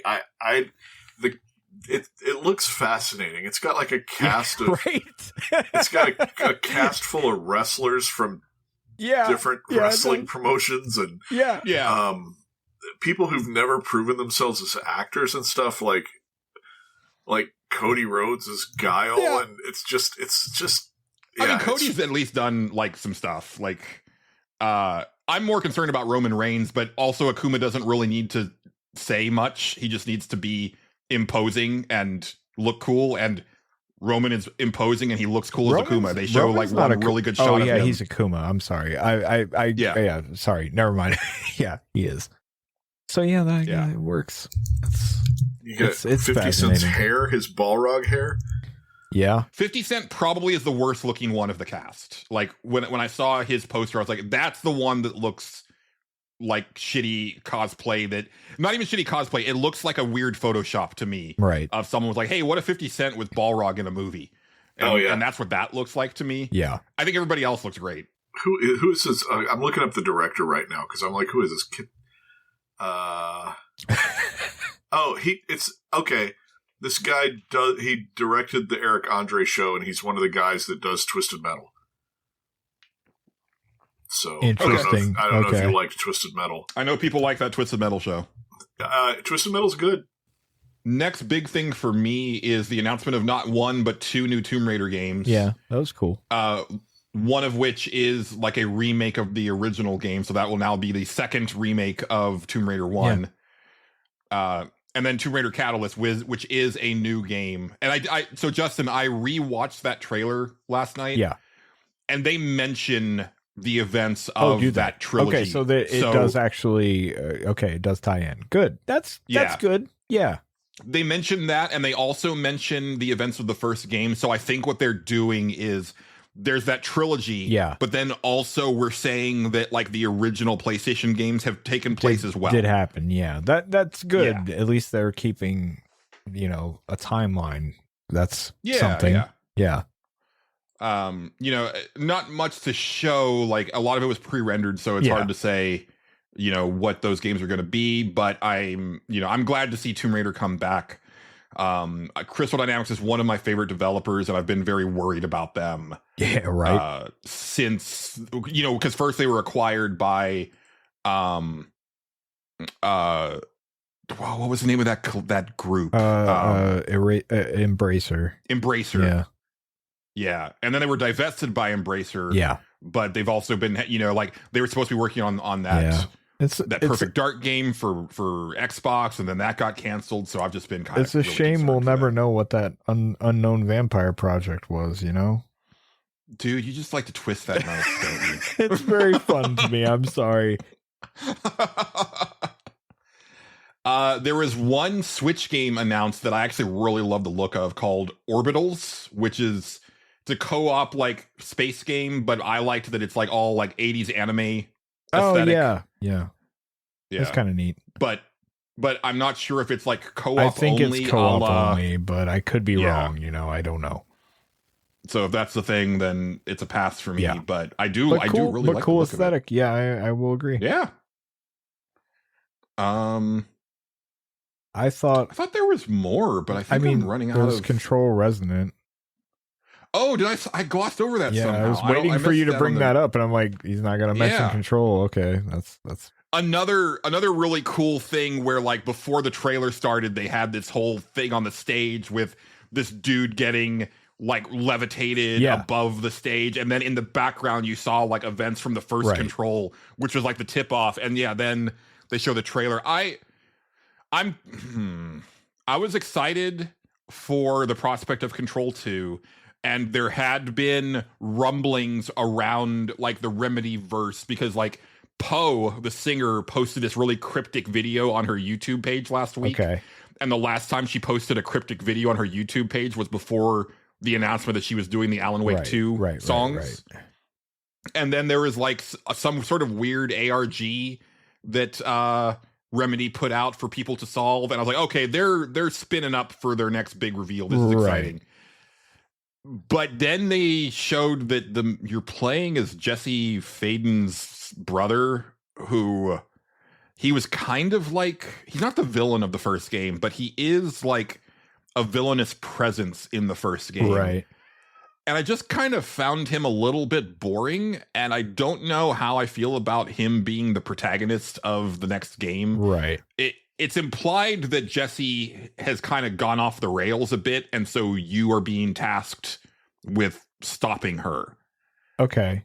Why not? Is the sense that I got. And then also, it seemed, and this was another complaint that I had when we were watching it last night, Justin, is that the thing that I liked about Control was the concept of all of this crazy supernatural stuff happening, but this bureau is like keeping it under wraps from the populace. Right. And, investigating and neutralizing these threats. Right. Where here it appears that like everything's just out in the open and just like everything's chaotic and crazy. Yeah, well, you never know until you get in there, though. So sure, I mean, it's a thing that can deal with a lot of impossible space. So it could all be randomly contained. Who knows? I don't know. Yeah, and I'm confident in Remedy as game makers and storytellers. The gameplay is more melee focused, and they've said since that it's more of an action RPG, which is kind of interesting. They did go out of their way to say they're not trying to be a Souls game. Right. They said they understand that that's a thing, and they're letting them do that, but that's not what they're trying to go for. So we'll see. My big hope is that I want the powers to be more fun than controls. But that was definitely the biggest game of the show for me. Yeah. And then God of Dragon is probably the runner up. Yeah. But, that one looked cool. There was definitely a lot of stuff that looked cool. Werner Herzog showed up. I didn't care about that, but it was funny. It was funny. Famed director of Bad Lieutenant, Port of Call, New Orleans, as we all know. Trying to think of what else happened here. I'm just glancing through. There was I cannot remember the name of it now, but there was a fascinating game that you played as an old lady, and you had a spooky guy that followed you around, and the spooky guy did all the stuff for you. That was when I had to get up to so I haven't seen that game. Kind of looked neat because I was sitting there making fun of it, and then when I was like, this looks kind of neat actually. It seems fascinating. Ace Combat 8, that's the thing. That looked good. That looks all right. That number seems too low. Nope, we're at 8. Don't worry about it. We're at 8? Huh. Yeah. They must have did it take some years off? Yeah. They released a bunch of them back to back, and then I think after the PS2 era, they started to come out very. Oh, okay. Because I feel like back in the day when I was working retail, there were already like 3 or 4 of them. So I'm surprised you're right. 8 versus versus hitting some milestone number where they just start giving it colon whatever the title is, where they're like, okay, we've reached a point with the numbers where we're no longer going to number this thing anymore. Right. Yeah. No, and apparently the last couple of games have been like kind of cooler than you would expect them to be story-wise, and then also the gameplay has been good. My thing is I suck at flying games, so I'm not going to touch it. I'm not very good at it either. This was the best looking one of them that I've seen, though. Like I was impressed. They had a trailer for this game called No Law that I know a lot of people are pretty into, but it's from Krafton, or Krafton is like the publisher of it, and Krafton, so they're the owners of PUBG, and they own the company that makes Subnautica. Right. They've gone on record this year as saying that they're full steam ahead on AI, like generative AI, for their pipelines in all respects. That sounds right. And so I'm looking at this No Law trailer. I'm like, I like how much of this is just like bullshit. Yeah. So hard to say.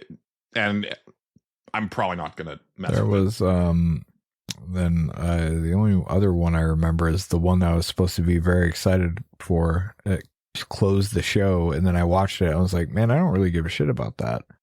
Whatever the hell that was called. It closed the show. I was just like, all right, the one made from people that made Titanfall and stuff like that.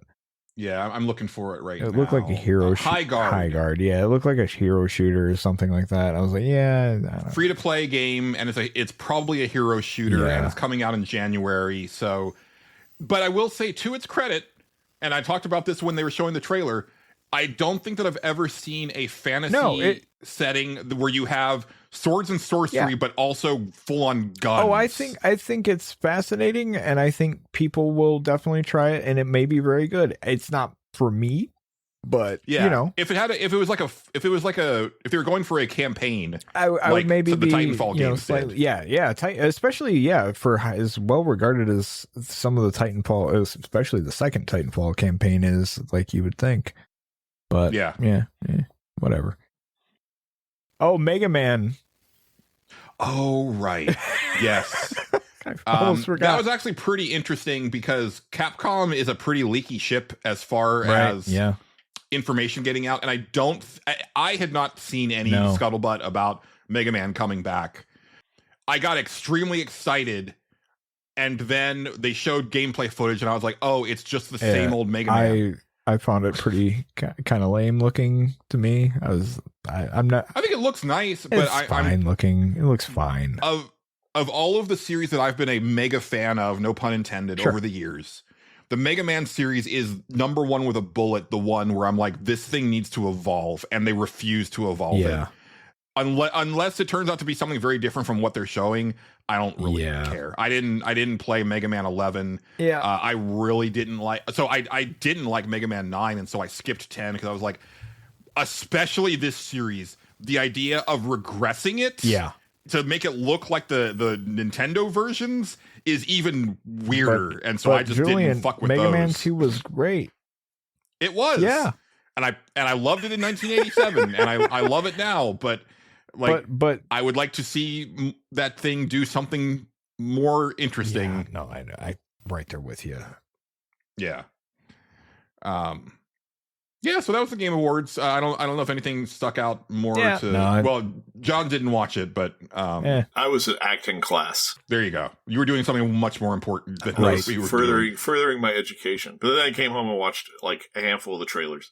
But I feel like half the games we talked about, like, I kind of watched the trailers. They were popping up on the YouTube algorithm. They have the little tabs, and it was like gaming, and it was like, oh, there's a whole bunch of new trailers.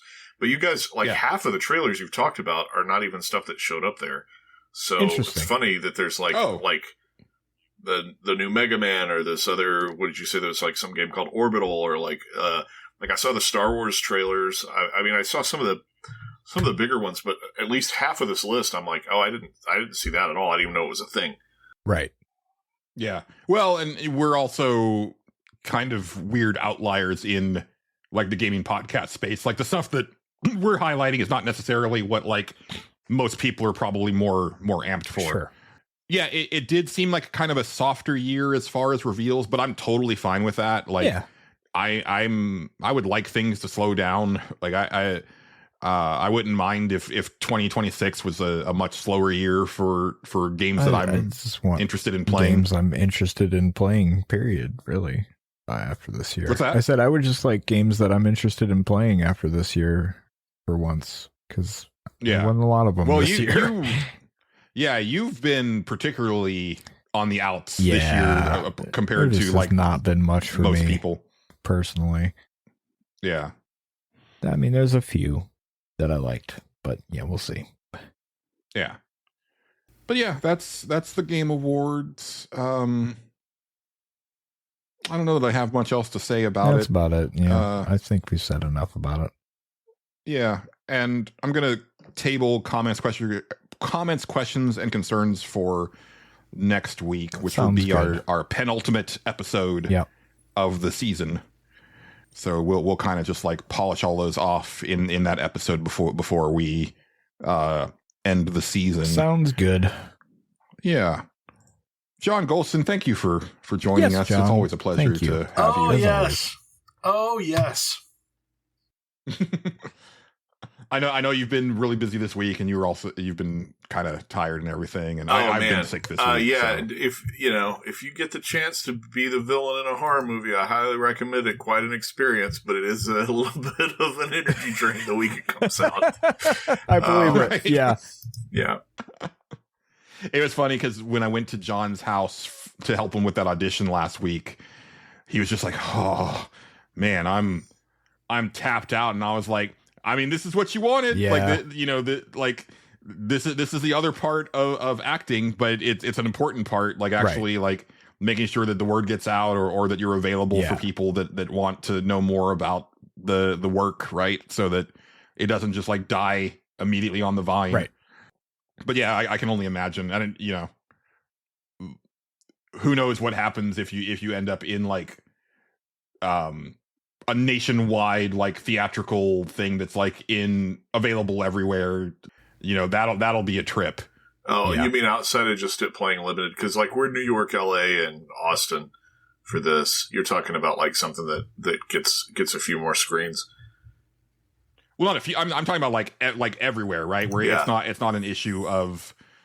I only mentioned because it's someone that but like you like a black phone situation where it's like, oh, this is just everywhere. Yeah, right? It's in every like major. I was gonna say if you land a movie in my jurisdiction, John, you'll have truly made it. I will say that for sure. You can make Man Finds Tape be the first film you watch in your new digs. Yeah, that's true. It's out there on VOD.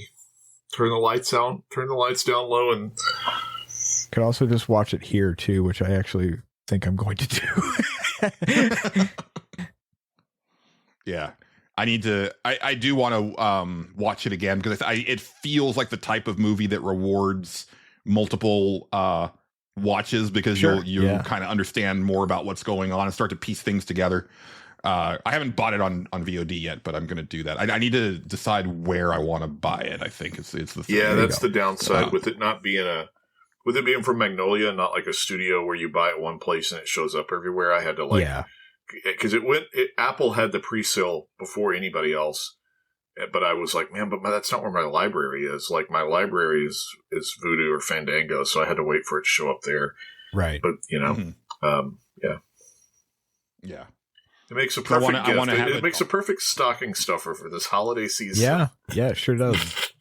Also the soundtrack on cassette. On cassette, yes. Yeah, get your pencil. Get your pencil ready in case your car eats it. So much like my old copy of if your car still has a tape deck, then that's my copy of Our Lady Peace Clumsy. I think I was constantly having to like wrap my Our Lady Peace cassette back up. That sounds right. So, yeah. My cassette of the Austin Powers "The Spy Who Shagged Me" soundtrack got stuck in my car player. Good for a while. Yeah, good. All right. Well, I think that's a show. That's Justin. the show, Julian. Yes. Thank you for listening to the show. Thanks as always to the wonderful Megan McDuffie for our theme song and interstitial tracks. Once again, go look her up on socials to see if she's going to be in your neck of the woods for her tour next year, and maybe go check her out if you can. Go check out Man Finds Tape, available on VOD everywhere. Also, there will be the link in the show notes for the funding campaign for his upcoming short film. And John, anything else that you wanted to say before we take off? My son is still playing and maybe coming to a theater near you, because it is still playing everywhere across the U.S., still touring, still opening up dates across the year. I'm not a principal role in that, but I do have a key role in that. But yeah. And it's a very fun movie. And it's called Fuck My Son. Say it with your chest. Fuck my son. Oh, man. The trailer makes me laugh every time that I watch it. It's such a silly movie. It's the movie I've seen more than any other movie this year. I think I've seen that 5 times now. Wow. I've seen it a bunch. Anyways, yeah. But yeah, that is going to do it for this edition of the Stage Select. So for my how do we do this? I don't know how you do it. I've been Julian Titus. He's been Justin Ham. Special thanks to John Gholson. We've been the Stage Select. Signing off.